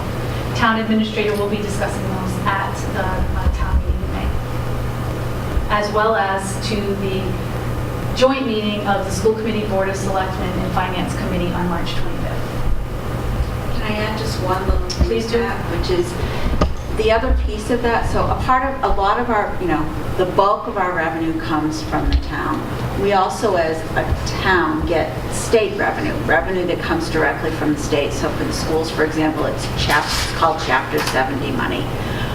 We don't get, if you look at some of those other communities, and I don't know them all by heart, but you might see that some of those other communities get more Chapter 70 money as a percentage of their town's budget than we do, for example, which means we then have to make up that difference with taxes, local real estate taxes. So I think there's really two components. One is what we get from the state, and then what we're able to raise from local taxes ourselves that kind of factor into those conversations. And we are constantly working with our legislators on doing things like reviewing the Chapter 70 reimbursement. The Foundation Budget Review Commission has put forth some recommendations on how the foundation budget, or what the state feels per student, should be is reimbursable from the state. It's a very flawed budget right now because it's an old. It's a flawed formula, because it's an old formula. So, for example, it doesn't include things like escalated special education costs. It doesn't include things like increased healthcare costs, and it's just extremely flawed. The state knows it's flawed, but it's very difficult to make decisions that will negatively impact other districts while benefiting some. So there is a commission, Foundation Review Budget Commission, or FRBC, that is working now to try to make some legislative changes to the state funding. So three things that affect us. One is the state funding, which we're actively working with our legislators frequently on.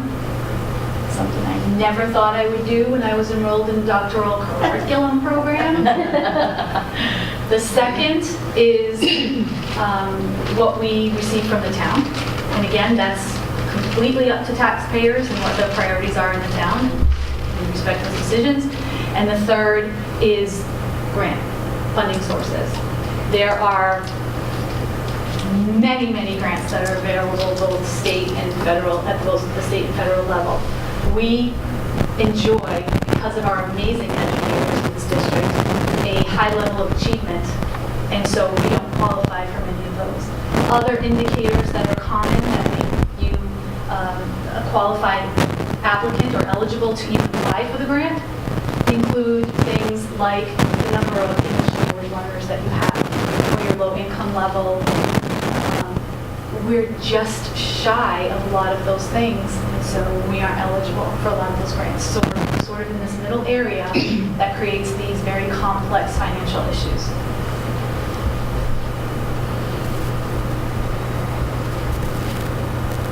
Any other questions?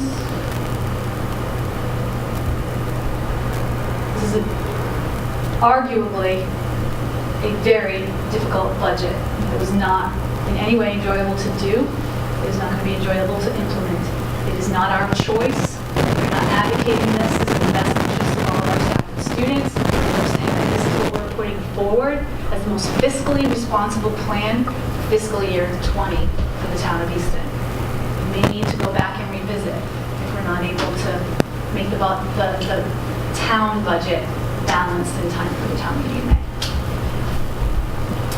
With that, I will be happy to answer any questions after the meeting once you process some of this information, or if you're looking for more information or detail from me, please feel free to contact my office. And we will have further budget discussions too, so if you want to come to those or encourage your friends to come to those, we welcome people to come and listen to this.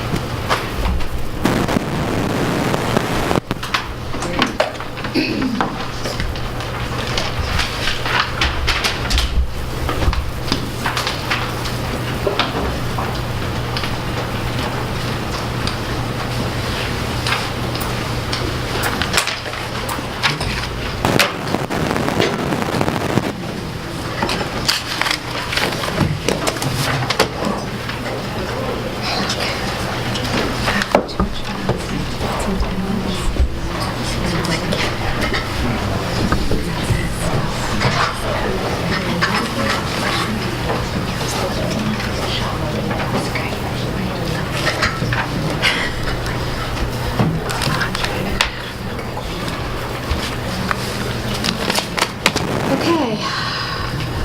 Next item. Discussion and possible vote to change the March 29th school committee meeting. Oh, I didn't realize Jane wasn't there. I'll ask my other question now. Sure. Have you considered piloting maybe in the 12th grade, grade 12, of having like remote classrooms as a way of saving money? We have. It's in strategic. I didn't hear what she said. Yeah, we do have some opportunities for students. We have what's called virtual high school. The students can take them during the school day. But to make that fully strategic and get the most out of it, it's in our strategic plan. Thank you for your questions. Thank you. Okay, so discussion and possible vote to change the March 29th school committee meeting. Dr. Cabral. So with the tight budget turnaround here, we're asking to potentially change the meeting from the 29th of March, which is an afternoon meeting, to the 28th in the evening, so that we can ensure that it's recorded and make sure that as many people as possible can make it. We just want to give an opportunity for people to weigh in on the budget before you vote on it. And so we feel as though making that our public hearing would be the opportunity to do so. Okay, so does that work for everyone? I can do it. I just have a question. That meeting, if it's going to be focused on the budget, and obviously we spent a long time this evening on the budget, should we keep I mean, we could always cancel it, but should we also keep the Friday meeting for anything else that might, be important to address, but that we might have left over? I mean, I don't think any of us wants to be at an 8-hour meeting or whatever. Okay. Just an And just idea. have it just as the Just budget add it. hearing? Yeah, have that meeting as the budget hearing, because this is just a lengthy process. Does that work for everyone, having the Thursday night and the Friday? And then keeping the Friday afternoon? And keeping the Friday afternoon at 3? Yeah. I mean, if for some reason we whipped through the meeting, Yeah. we could put everything on the agenda anyway, but just table it to the next day if it's going long, but if it's not, we could cancel the meeting That's a great Friday idea. morning. Thank you so. for suggesting it. Yeah. Okay, so I'll make a motion to add a meeting for Thursday, March 28th at 6:30, and we'll talk about the hearing in the next agenda item. Do I have a second? Second. All in favor? Okay, so we have an additional meeting now, March 28th at 6:30. We just need to check to make sure we can get this room. Thank you, Lynn. And Lynn will advertise that as a public hearing Right, with so... a 7-day notice beforehand. Right, so I'm just going to, I'm going to make a motion to move agenda item 8 up next. Do I have a second? Second. All in favor? Okay, so that is to schedule the public hearing for the school budget. So we need to have a public hearing on the budget. We need to advertise that, we need to announce that. There's certain timetables, so we will meet that if we announce it tonight, and we have it on March 28th. So we welcome people to come and encourage them to come. Okay. I have just a procedural question. Sure. Because Caroline mentioned maybe rolling things over to Friday. How do you do that notice-wise? So I guess what we could, well, I guess that's a good point. So what we could, there's two things we could do. We could either just focus that Thursday night on the budget discussion, and that would be our only agenda item, the public hearing, and then just leave any other items that we wanted to discuss that week onto the Friday meeting. Or we could post almost double agendas and then Yeah. just You should just put possible cancel. follow-up Yeah. on, this, possible follow-up on Possible whatever. continuation of Follow- budget Right. discussion. Yeah. Right. Or just, if there were other items that were going to be on the Friday meeting, and then we put them on the Thursday night meeting, but we want to, roll them over. That We just might have be two easier to different- determine once we're a little closer to the Right. date and you know what's on the agenda. Yeah, right. Those are two valuable options. Okay. Okay. So the next item is schedule the public hearing on school choice for 2019-20. Dr. Cabral? Each year, by June, it is the duty of the school committee to consider whether they will allow school choice in the district. That requires an advertised public hearing on the matter and then a subsequent vote of the school committee. So you'll need to schedule a date for the public hearing at a future school committee meeting that we will then advertise for your discussion and vote on whether you will allow school choice for the 2019-2020 school year. And that needs to be done by a certain date, correct? June. June, okay. So do we want to do that on the April 4th meeting? It's an evening meeting. Does that sound okay? Yes. Yes? Sounds fine to me. Okay. Is that okay with you? Yes, Okay. Chrissy will be leading. Okay. Next item is discussion and possible vote on fundraising policy JJE, second reading. Dr. Cabral? So the policy on fundraising, while you did review it the first time, we do have a couple of items in it that just require some further review because they weren't finalized and we're having a lot of questions about permissions for fundraising. In addition, I had asked for some guidance on a particular line item. Before I get to that though, I'll just note the two smaller items. If you look at page 2 of 4, the 8th bulleted point down says that school departments and school-sponsored student groups are prohibited from conducting raffles or other games of chance. Private organizations may conduct such activities but are responsible for ensuring that all relevant laws are adhered to. Oh, actually, this is the new version. My apologies. The other one I was looking at didn't have Mass General Law. This one does. That's fine. The other item is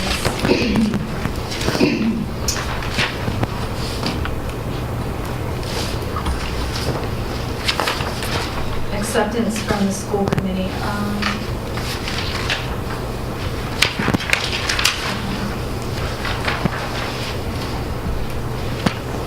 They give some grants. I'm sorry? They give some grants acceptance? Yes, the gifts and grants.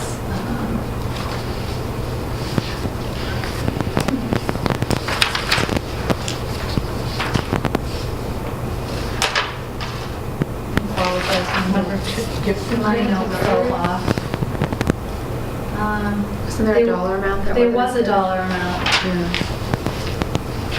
that needed your review. So basically, again, in looking for guidance, when we require any quote-unquote large or significant donations that are given to the school to be accepted by the school committee first. Sometimes, however, we may receive a laptop or some smaller item for student use in the building. So we were just looking for guidance on, is there a dollar amount that you would like to be brought before the school committee for your acceptance, or do you want all of them brought before the school committee for your acceptance? You know that some of them are upwards of $10,000, $20,000, $50,000, and so it's very important that they get your consideration before we add them to the schools. So is this the most recent? Because I feel like the most recent did have an area where it was like question mark for the dollar. It did. I don't see that in here. This is the one that Rebecca provided. We did a first reading and a second. So you didn't do a final vote on it, so I just wanted to check and see if you wanted to insert a dollar amount for when it comes before the school committee. Well,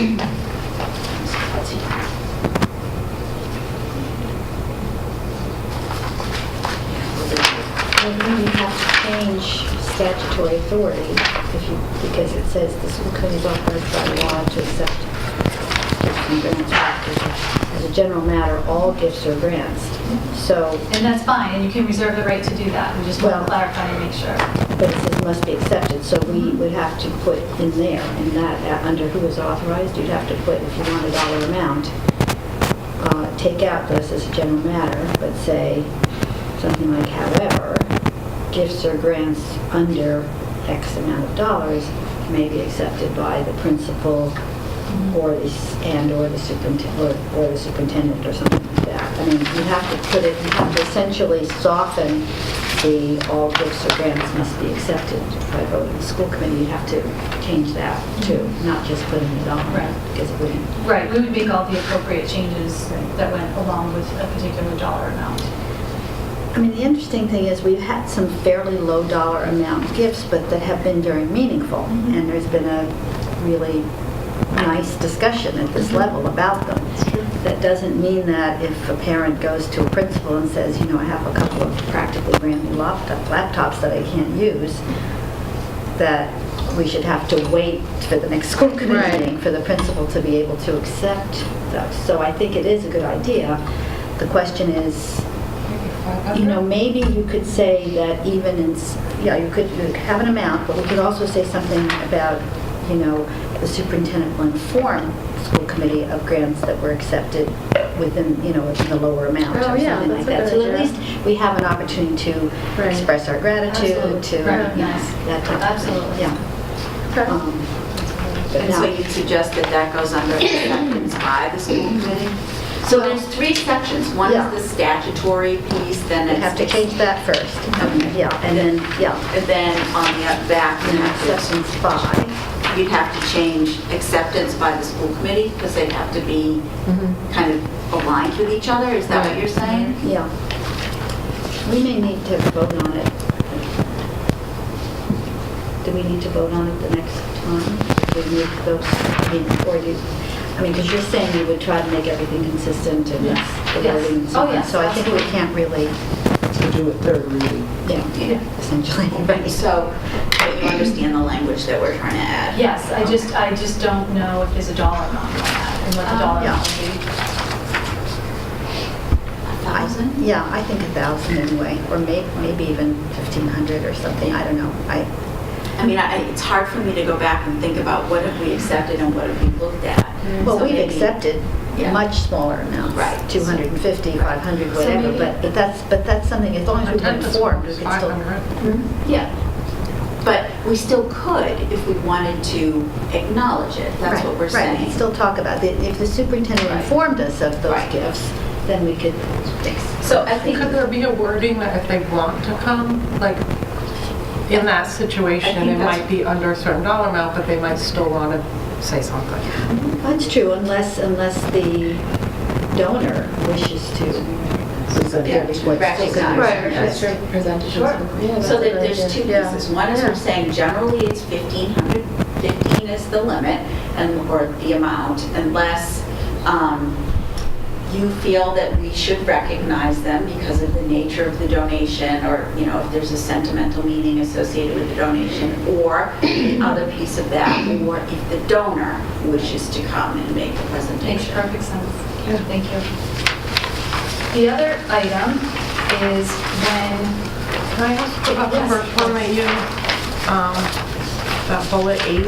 yes, School farmers, school sponsored groups prohibited from conducting raffles and other games of chance. It was my understanding that that could happen as long as permits, because I'm reading this as booster groups or, I don't know, a given department.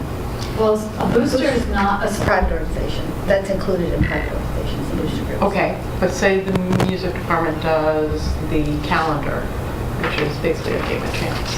Panache does that. the music department, For the Well, boosters. Panache Group is part of the music department, so they do this calendar. but is the boosters doing? No, it's Boosters the are, music department. Panache can't do It's that. Panache. right. the actual. They cannot do it. Right, there is a permit that needs to be secured for private organizations, but school departments and school-sponsored student groups are prohibited from Okay, raffles and games. From that email you sent out last year, it was the understanding that as long as they pulled a permit. Private organizations need to Right. pull a permit. We can't do it, we can't. I'm just saying how it was interpreted. So Yeah, no, I I'm giving you that feedback. Okay, I appreciate that. Um, So going forward, then, that would not be allowed. Correct. Right, well, that's the law. Private organizations need to get a permit, but the school department and school-sponsored student groups is a school committee policy. That's correct. Okay. It's good to know. Yeah, and I apologize, I may have misunderstood and thought that a particular group was part of the boosters. I'm not sure. No, well, Panache is Showclass, right? I mean, No, that's- but does the calendar, does it happen through that the money boosters? goes, I believe, to the music department. Doesn't go to the boosters? And then the I do not boosters believe it goes to decide? Tempo, no.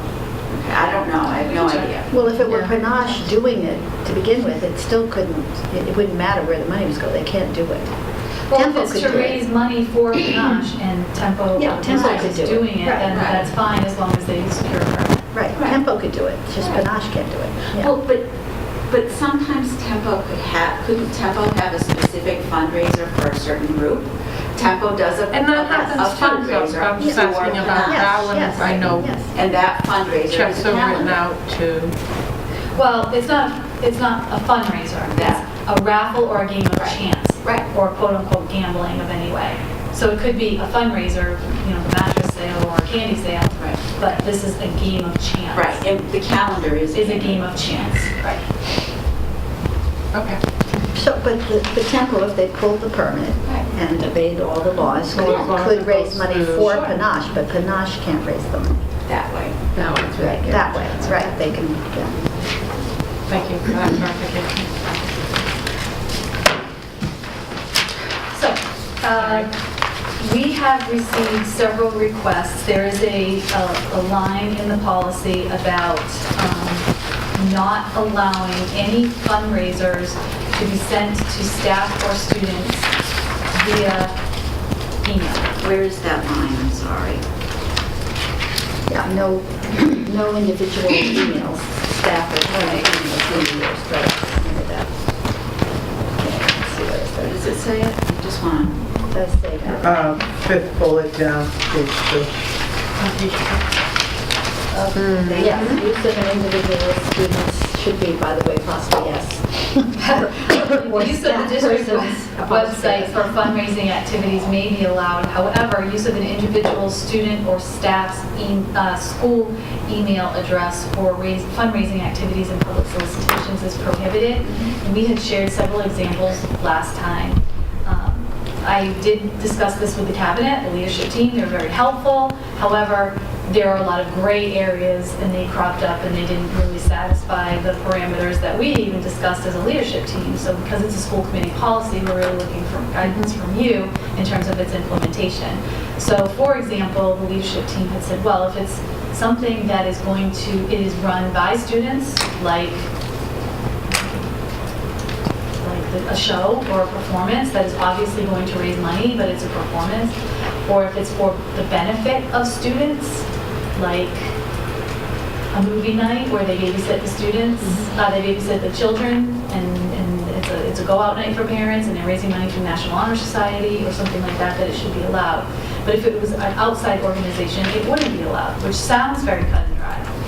However, we had situations, for example, Bridgewater State University, which is an outside organization that sends or wants to send notification to things like their performances, which raises money for their department, performances for children's shows, which would be a great opportunity for our students if they wished to participate, but they're not part of the school organization.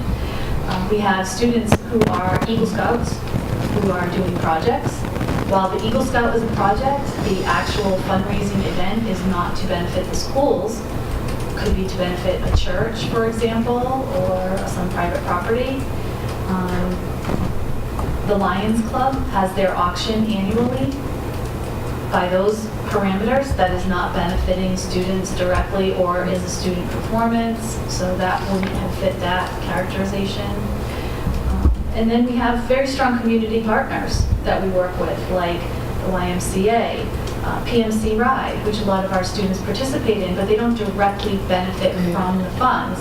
So there are many, many gray areas in terms of what is allowed for fundraising and what isn't.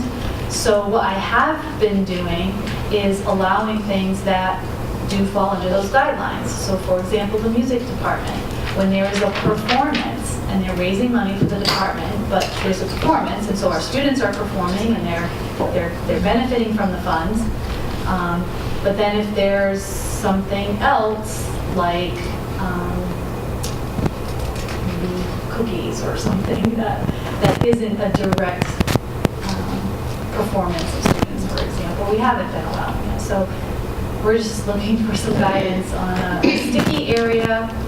We did recommend at the last meeting that perhaps what we could do is we receive, Chrissy puts together quarterly Easton Community University. And in that, we usually advertise many opportunities like that would fall under the PMC Bike Ride. The Bridgewater State University would fall under that. And we advertise that to parents. However, that does go through email, so I don't know if that's considered advertising, first of all. But second of all, that's only done quarterly. And sometimes we receive things in a very timely manner, and they want it to be either sent by email, or the other thing is they want to provide copies that we put into students' backpacks for them to go home. And we really don't want to inundate parents with that kind of thing either. So that's difficult for that. Other things that we have recommended is that we have our administrators send home regular, either monthly or weekly notices to parents, newsletters, and so forth, and that perhaps they could attach it to that. Again, technically that does go home through email, but if that would be acceptable, we could put many of the items in that instead as well, and tell them we're doing that instead of the actual flyers in the backpacks. Those are some things that we thought of, but we were really looking for some guidance from you, or what your thoughts might be on implementing that policy. I would be very uncomfortable giving these various groups access to our students or staff, for that matter, members' email addresses. However, if it were going in a newsletter from the principal, you're not giving access to the email addresses. Well, we never give email addresses. Oh, okay. They ask us to send it via email Okay, to all staff. but what we're looking at here is the use of the, use of an individual student's or staff, let's say staff person's, school email address for fundraising activities and public solicitations is prohibited. I thought that was what we were considering. So Yes, like using their email to send them solicitation. It would come from the school, but it would be somebody else's solicitation coming from the school But it would going be sent via individually. their email. Giving out email Right. addresses. So are you saying that your interpretation of this is that we just can't give out email addresses? Well, no, wait. Oh. It would be coming from whose email? So the Lions Club says I have a flyer. They give the flyer to the school department, and the school department then distributes that flyer Right. via school emails And or flyers and backpacks? or flyers and backpacks. Well, I know That's we've the always had request. the flyers in backpacks, so you would take the Lions Club email and redistribute it to, Right, okay. Without giving them email. right. Can I don't know if I'm going to muddy the waters or not muddy the waters here, because I started to kind of look around since our last meeting about these kinds of policies. So I'm going to step back a little bit. And so, you know how our policies are organized by their numbers, the KH, the ABC? Okay. So those designations are actually designations that come from the National Education Policy Network. When I looked through the National Education Policy Network, they actually have a policy. It's called KHC, and we don't have that policy, but from them, that policy is about the distribution and posting of promotional materials. And when you read, so then I started to see if I could find some districts who have a policy like that. And so within the state, for example, Scituate has one. And it's this, and I'm just going to highlight it, and I don't know that we could use it forever, but it might give us a starting point. Great. So it says, this policy governs the dissemination of information to parents and students about programs, events, and fundraisers offered beyond the regular school day by non-school community groups, e.g. youth athletics, recreation, etc., or school support organizations, PTAs, PTOs. All requests must receive the approval of the superintendent or his or her designee. The distribution of literature by any nonprofit making venture group will be approved only if the group is directly affiliated with the public schools or one of its support organizations. Then, the superintendent or his or her designee approval about programs or events has to fall into certain criteria. So it's demonstrated value for the students of Situate Public Schools. It's congruence with current educational offerings, missions, values, and/or the district's strategic plan. Appropriateness for the ages and grades. Clarity about the lines of responsibility and adequacy of supervision.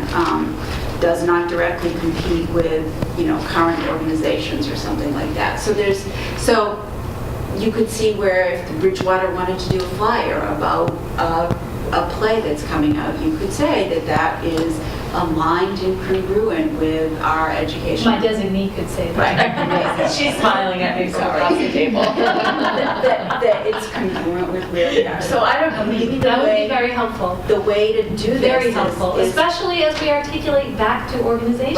Right. It's very difficult to try to articulate why or why not we might be forwarding something. So maybe we need to have this policy, and then the fundraising policy would cross-reference it.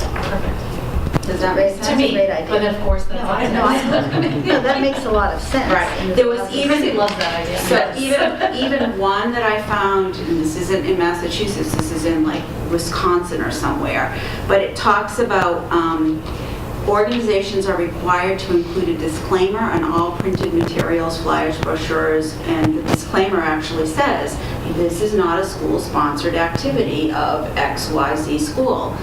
It does not provide, support, or endorse, Feel a lot kind more of a comfortable whole. about Yeah, I like that a lot. So you could do So that- something and to that kind of addresses some of the combine those two concerns, right. things. Yeah. My question would be if this policy, we constructed a Right. policy for the school committee's approval, if that one portion of the current policy would be omitted, just so it doesn't muddy The waters? the waters. I think we probably have to look at it when we were, the use of the district website for fundraising may be allowed, however, why couldn't you just cross-reference this to the, Yeah, Take that out. policy, blah, blah, blah, blah. right, it's a cross-reference. Right. Does that make sense? Yeah, I think that's Good. very helpful. Okay. So we need to think about drafting a KHC policy?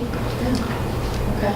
I'd work with someone to do it, because I've got this, I've got it already, I'll work with so. you on that. Okay. Come up with something. I don't know how urgent this is, so, you don't need it tomorrow, do you? Well, we I know. can keep I know. with our current system So, until we have policy. Maybe we can put it on that April agenda. that we April talked 4th about. agenda? Yeah, absolutely. I have a We'll couple get you other- like the actual policy number or whatever. I have a couple of other questions about what we have already. So on the first page, I may have misunderstood something, but under fundraising for activities or purchase of supplies for the building, the last sentence in the first paragraph, should it be if an unanticipated change? If the change is anticipated, it should have already been part of the original proposal. So I'm confused about why, if an anticipated, shouldn't it be unanticipated? It seems as though it should be, yes. Does that make sense? In other words, if it was anticipated, then, or why would they have left it out of the original request? So, Yeah, that makes sense. okay, so I'm getting to this late since I wasn't around. And then actually, the second paragraph of the whole policy, I have a little bit of a question. The following guidelines apply to fundraising activities initiated, it says by the district, including, but would it be better to say within the district or by entities within the district? Because by the district almost sounds like the district itself is initiating the fundraising, which, I don't know. It could say initiated within the district or initiated by various entities within the district, including something like that. I mean, you do use the term, and well, it's used correctly a number of times, entities. You do use that. I'm just thinking that it would clarify that it's not in the district. Yeah, I'm just saying it would clarify the Suffolk district itself. That's not. Okay, the other. Let's see. So this is. I don't know if this can really be fixed. I mean, it's one of these things that page 3 of 4 in the numbered reasons for rejection may include, but are not limited to, number 4. The gift or grant may offer a disproportionate advantage in educational activity to a specific classroom, school, or segment of school population. Now, this should be self-evident, except that things sometimes have to be spelled out even if you don't think it's necessary. Right now, I mean, we've accepted gifts, for example, for the middle school that clearly only benefit the middle school. But there's a reason for that. They were appropriate for the age group and all of those other things. But theoretically, you could say that they offered a disproportionate advantage to that school, as opposed to, you know, we didn't provide the media. I mean, I forget what is the wonderful Think tank for each school. So I think it's self-evident, but I didn't know if there was a way to. I mean, because I think what we have in mind primarily here is that we have 3 early elementary schools, and we really have been very cautious about allowing fundraising that would disproportionately advantage one of those elementary schools over the others. And I know that's what kind of is we have in mind, but the way it's worded, it sounds like when I say specific. But it does say may include. That's true. That's the other thing. I was going to say, it does say may, so you may I will not. say, though, that we do take that into consideration, much to the dismay of some principals sometimes. So, for example, when a department or a school receives something that is part of our plans moving forward, I'll use the think tank as an example. When we are buying Chromebooks or technology, we scale back on the middle school to make sure it's appropriately distributed to the other schools. So they don't always love that, but we try to make sure that there's equity across all the schools in the district anyway, based on the resources then that we were able to offer. So we do we do take that into account.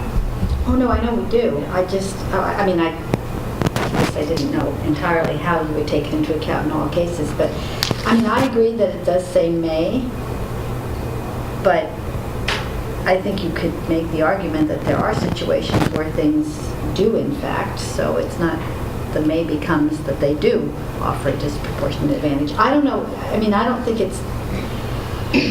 But I think I'm fine with revising it if everyone feels comfortable with it. I feel like the reasons for rejection may include but are not limited to. It gives examples. It doesn't mean we have to follow those Okay, that's good. examples. No, that makes sense. And That's for me, it's this isn't the right way to say it, but it's the gift or grant may offer a disproportionate, inappropriate advantage. You know, sometimes, it's not the right word, but sometimes disproportionate is okay.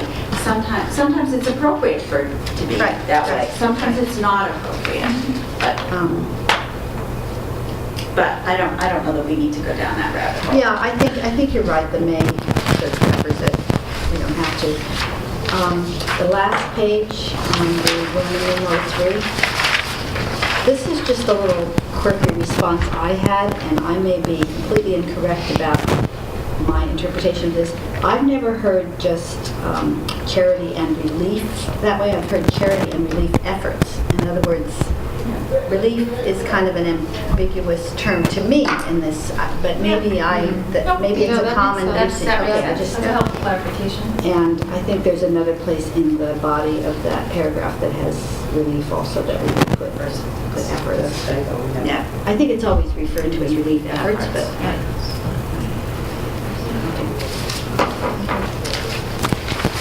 So Jackie, maybe I'm going to suggest that when we're drafting that other policy, that we make the changes to this one at the same time to make sure they don't, that they work together, and then we can bring them both back. Sure. You know, so that they can just get done together. Jackie, I apologize, there's one other thing. Sure. Top of page 204. I'm not criticizing this, I'm just wondering what was the rationale, and I know that we approved this in the previous policy too. It's K to 8 instead of K to 12. For no competitive prizes. Is there a reason why we limited it, why we just... Because it probably goes back to wrapping paper and magazines and... Oh, no, I know the reason Oh. for it. I agree with this, I strongly agree with this. I'm just saying, why don't we Why have doesn't it it for carry grades K to through? 12? Why do we have it for grades K to 8 only? In other Maybe at the words, time, though, that the 9 to 12 kids never got prizes for... They well, do now. but they do now. So maybe it should be... I don't- K to 12. PK K to 12. Yeah, pre-K. I mean, if everyone agrees, I just No, it makes sense. That makes sense too. Equity. Yeah. I can help you guys too. All right, great. So we'll do the revisions, work on the next policy, and then we'll, Just, yeah. did you want to talk about, you asked me to bring up about signs? Is that something that needs to be? So in the past, Sorry, When- sorry, to interrupt. that's okay. So in the past, when different events have happened, various people would reach out to the principal and say, hey, can we put a sign in front of your school? Yeah. Especially because we have some Main Street schools. Yeah. And that's always been fine. But it came up as a potential issue when the whole email thing came up. So Okay. does that need to be in there? Can that just be like, Well, you said it's always been fine. I can remember times on the committee where we actually made people take signs down because the school committee had not approved them. So if this has all been happening under the radar then, because for a long time, we were very clear that no organization could put up a sign unless they had Well, permission. the signs that I've seen up were school-related. Like fundraisers. for events, signs for upcoming events, Okay, I thought not you like meant outside advertisement. activities. No, I mean, just like- outside No, organizations, I okay. try to, there was some sports-related one, and Oh. I remember seeing them at Central School, and I'm like, ooh, can we put out our craft fair one, or what? So it was a school-related thing, it wasn't, But it's, Well, I think for that school, I mean, I don't know if you want to try to get into the weeds and put it in the policy, but it doesn't seem to me that you put the craft, the craft sign at the elementary school necessarily. well, I mean, what she's saying is because traffic comes by and It's on we Main want Street. people to see, so like at Center School where everyone's driving by, it's an advertisement for the craft fair, so people see it as they drive by, even though it's not taking place at Center School. or there was some basketball one or something, also going on roughly the same. Of course, you I know, if think you it- go through this high school right now, there's probably 25 signs for activities. So if every group said, Right. we can put this on Center School now, I think that would start to get a little bit overwhelming. I mean, I don't know. I've never seen it. So Well, what going down a has whole it other been, path what, here. so in the past, so what, has there been a policy in the past with signs for upcoming event, like temporary signs for upcoming events on Not for school school property? events. No. No, before, I thought you meant, But an school outside events are organization. different than what Michelle is Right. talking She's about. not That's talking- not a school event. It's a craft fair that benefits a school Right. organization. It's not a school event, Oh, okay, good. right? Yeah. Or like the Lions Club auction, that Right. kind of thing, yeah. So is there a distinction between So I those two have, things? when those have come to my attention, I have limited them. Right. So that's why I'm looking for clarification. So I think that we can cover that in this whole dissemination of information and publicity material. I think that Look could at be it, approval decide of the what the superintendent criteria is. designate. Yeah. KHC. Or your designee. Based on, again, I was using the same sort of measurement as I was for the flyers, Right, it and I should be. denied that. Right, It so should be that's, the same. so that could be in this new policy Right. too. It's about the same signs kind of and criteria. fundraising and Yeah. all of that. Yeah, oh yeah, those criteria are great. Yeah. Yeah. Okay. So we'll wrap it So in. much more complicated than you It expect them to be. seems so easy. Yeah. Right. Superintendent or designee, and then all The of a way, sudden. school committee. the way that the whatever it is, the NEPM, that policy for them is called the distribution and posting of promotional materials. So Oh, you could so say that's sign perfect, yeah. as a promotional material. Absolutely, perfect. Yeah. Yeah, Yeah. it's a great title. That was a good title. More and more. Okay, so we will Thank work you. on that and come back. Okay, public comment? That's the best public comment we've had in a long time.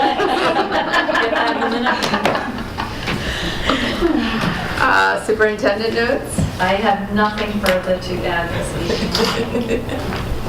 Assistant superintendent notes? I do have some things to share, of course. Quickly, though. Wow. I'm sorry. Hey, What did she say? Quickly. Okay, quickly. It's just about curriculum I know. instruction, nothing really very important. It's actually some things to highlight that have occurred. But first of all, I'm not sure if you're aware, but we are, all schools, all districts within the Commonwealth are mandated to have a new teacher induction program. And we have one here in Easton that is wonderful and is run by Kristen Ronnie, who's one of the English teachers at Oliver Ames. So last year she took a course to help revise the induction program. And she and I have been working on that, including working on a handbook and all those other things. This year, Kristen was accepted into a mentor leadership program called the 2020 Vision. And it's a wonderful program. It's now working with its third cohort. It's a highly competitive program to be a part of. And we are so excited about this accomplishment for her. She is so excited. She forwarded me the email from Carol Radcliffe, if anyone knows her work. She's highly regarded in the world in the mentor world. She has many books written, and she came in to see me, Kristen came in to see me yesterday and said, I talked to Carol on the phone, I thought I was talking to a celebrity. So we know that this program that Kristen is in and was accepted to will directly impact our new teacher induction program, so I just wanted to highlight that wonderful credit that Kristen was accepted into that program. And I also, this is athletics related, but Dr. Cabral and I had the pleasure of attending the swim and dive banquet last week, and it was great to hear all the accomplishments of our student athletes, including those that never competed before Oliver Ames, and it was just such a wonderful event. Coach Gray, I have to give her credit. She gave such an inspiring speech. I couldn't write the quotes down quick enough. I actually need to ask her for a copy of it. But one of them that I thought was really nice was she was telling the students, take compliments, know the compliment, and then become the compliment. And those were just certain, inspirational things that she said throughout the night. And her whole speech was just really inspirational. It was just a wonderful event. I didn't want her to stop talking. And then I also just wanted to share that the Credit for Life Fair was yesterday. Credit for Life Fair is an event for our juniors. It's the 4th annual Credit for Life Fair. It was held at Stonehill. Sue Sweeney in the business department runs that, and she does a phenomenal job. And it was the juniors had such a great day of exploring money management, learning how to take care of their finances. It's something that I wish that I had exposure to when I was in high school. The students choose fictional career paths, fictional meaning that they're career paths that they hope to explore one day, and are provided with opportunities because of those career paths, but also limitations. There are many sponsors throughout many community sponsors that assist in that and that volunteer their time. It's such a great event. And this year was the first year that the United States Army was there, and they actually reenacted a deployment for the 4 students that chose a military career. So it was during the event, and it was in the middle, because the idea is that when the military calls, you stop everything and you go. And it was just such a I'm getting goosebumps just thinking about it, but it was just really such a wonderful event. And just wanted to let you know about that. It's like a life-size grown-up game of life. Yes, If you've never volunteered, It's if you've never volunteered, it's worth volunteering one year. I volunteered 1 year, and for me, there's a lot of stimulation and a lot going on. So it was by the end of the day, I needed to go The home students and take are a nap. It's Yeah. for all juniors? Yeah. Yes. all juniors, Yeah. yes. Yeah, it's wonderful. They all take buses over. And the excitement, I arrived early, and the excitement on the volunteers, the companies that are within our community that are volunteering, the excitement in their eyes when the students show up is really enlightening. So. I also just wanted to wish our robotics team, the Iron Tiger, stopped by today with t-shirts. I want to wish them good luck in their competition this weekend at Bridgewater Raynham. I'm hoping to stop by if my 6 games of basketball that my children are going to be marking in this weekend, if there's an opening. And then I am so excited to attend Cinderella tomorrow night at Oliver Ames. So that's what I have. Busy with I'll be in the yeah. second row. I'm so excited. I went online and chose my seats. It was great. School committee notes? Oh, I'm sorry, you done? Yeah. Actually, no.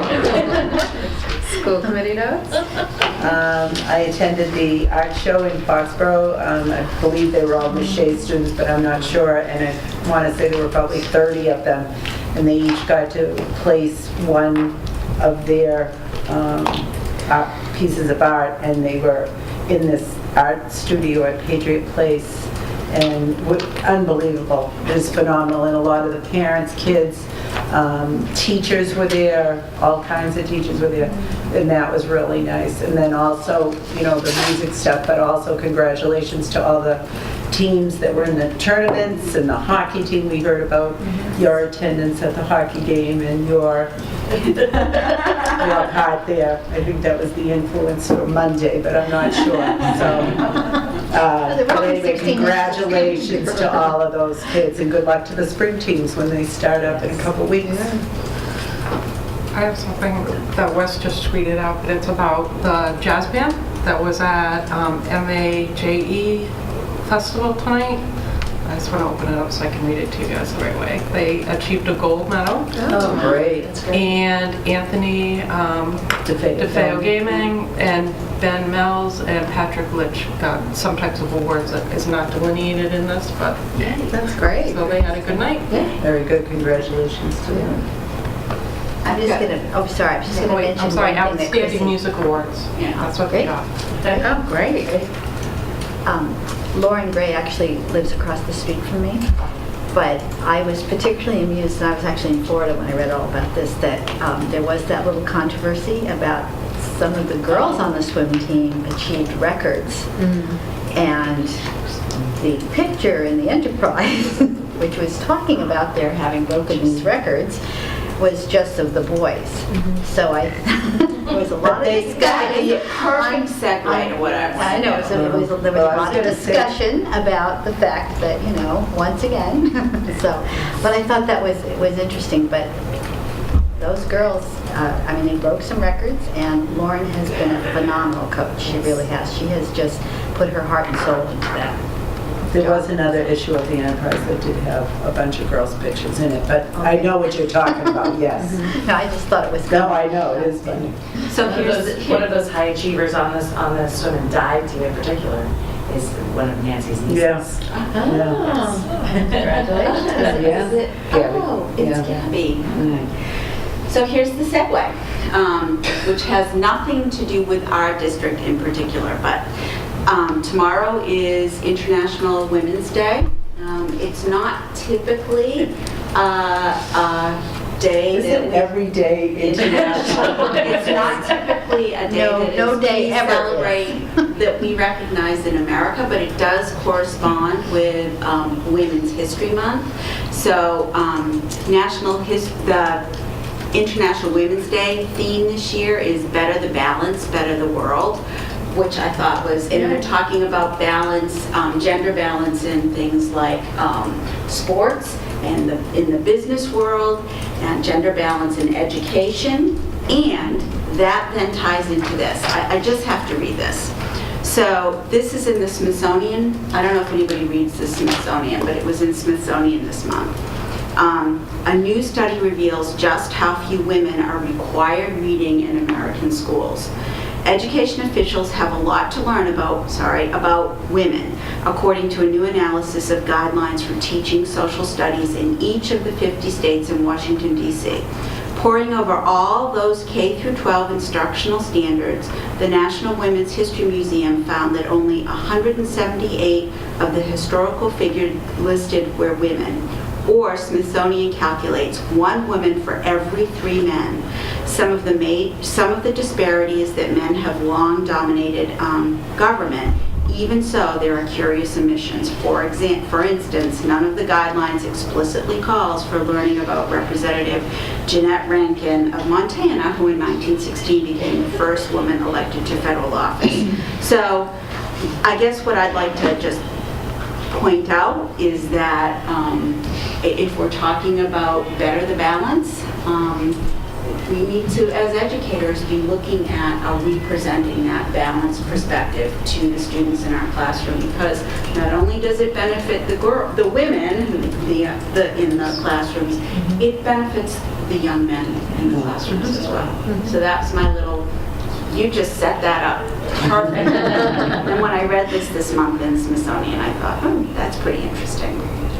So, anyway. Thank you for sharing. Thank you. Anything else? Okay, I'm going to make a motion to go into executive session, not to return to open session for the purpose of discussing strategy with respect to collective bargaining for the Easton Educators Association Paraprofessional Unit and the Southeastern Public Employees Association Secretarial and Clerical Unit. In my opinion, having these discussions in public would be detrimental to the bargaining position of the school committee. Second? Second. Poll? Emil, yes. Durance, yes? Wiseman, yes. DeLuca, yes. Martin, yes. Thank you. Good night. Thanks.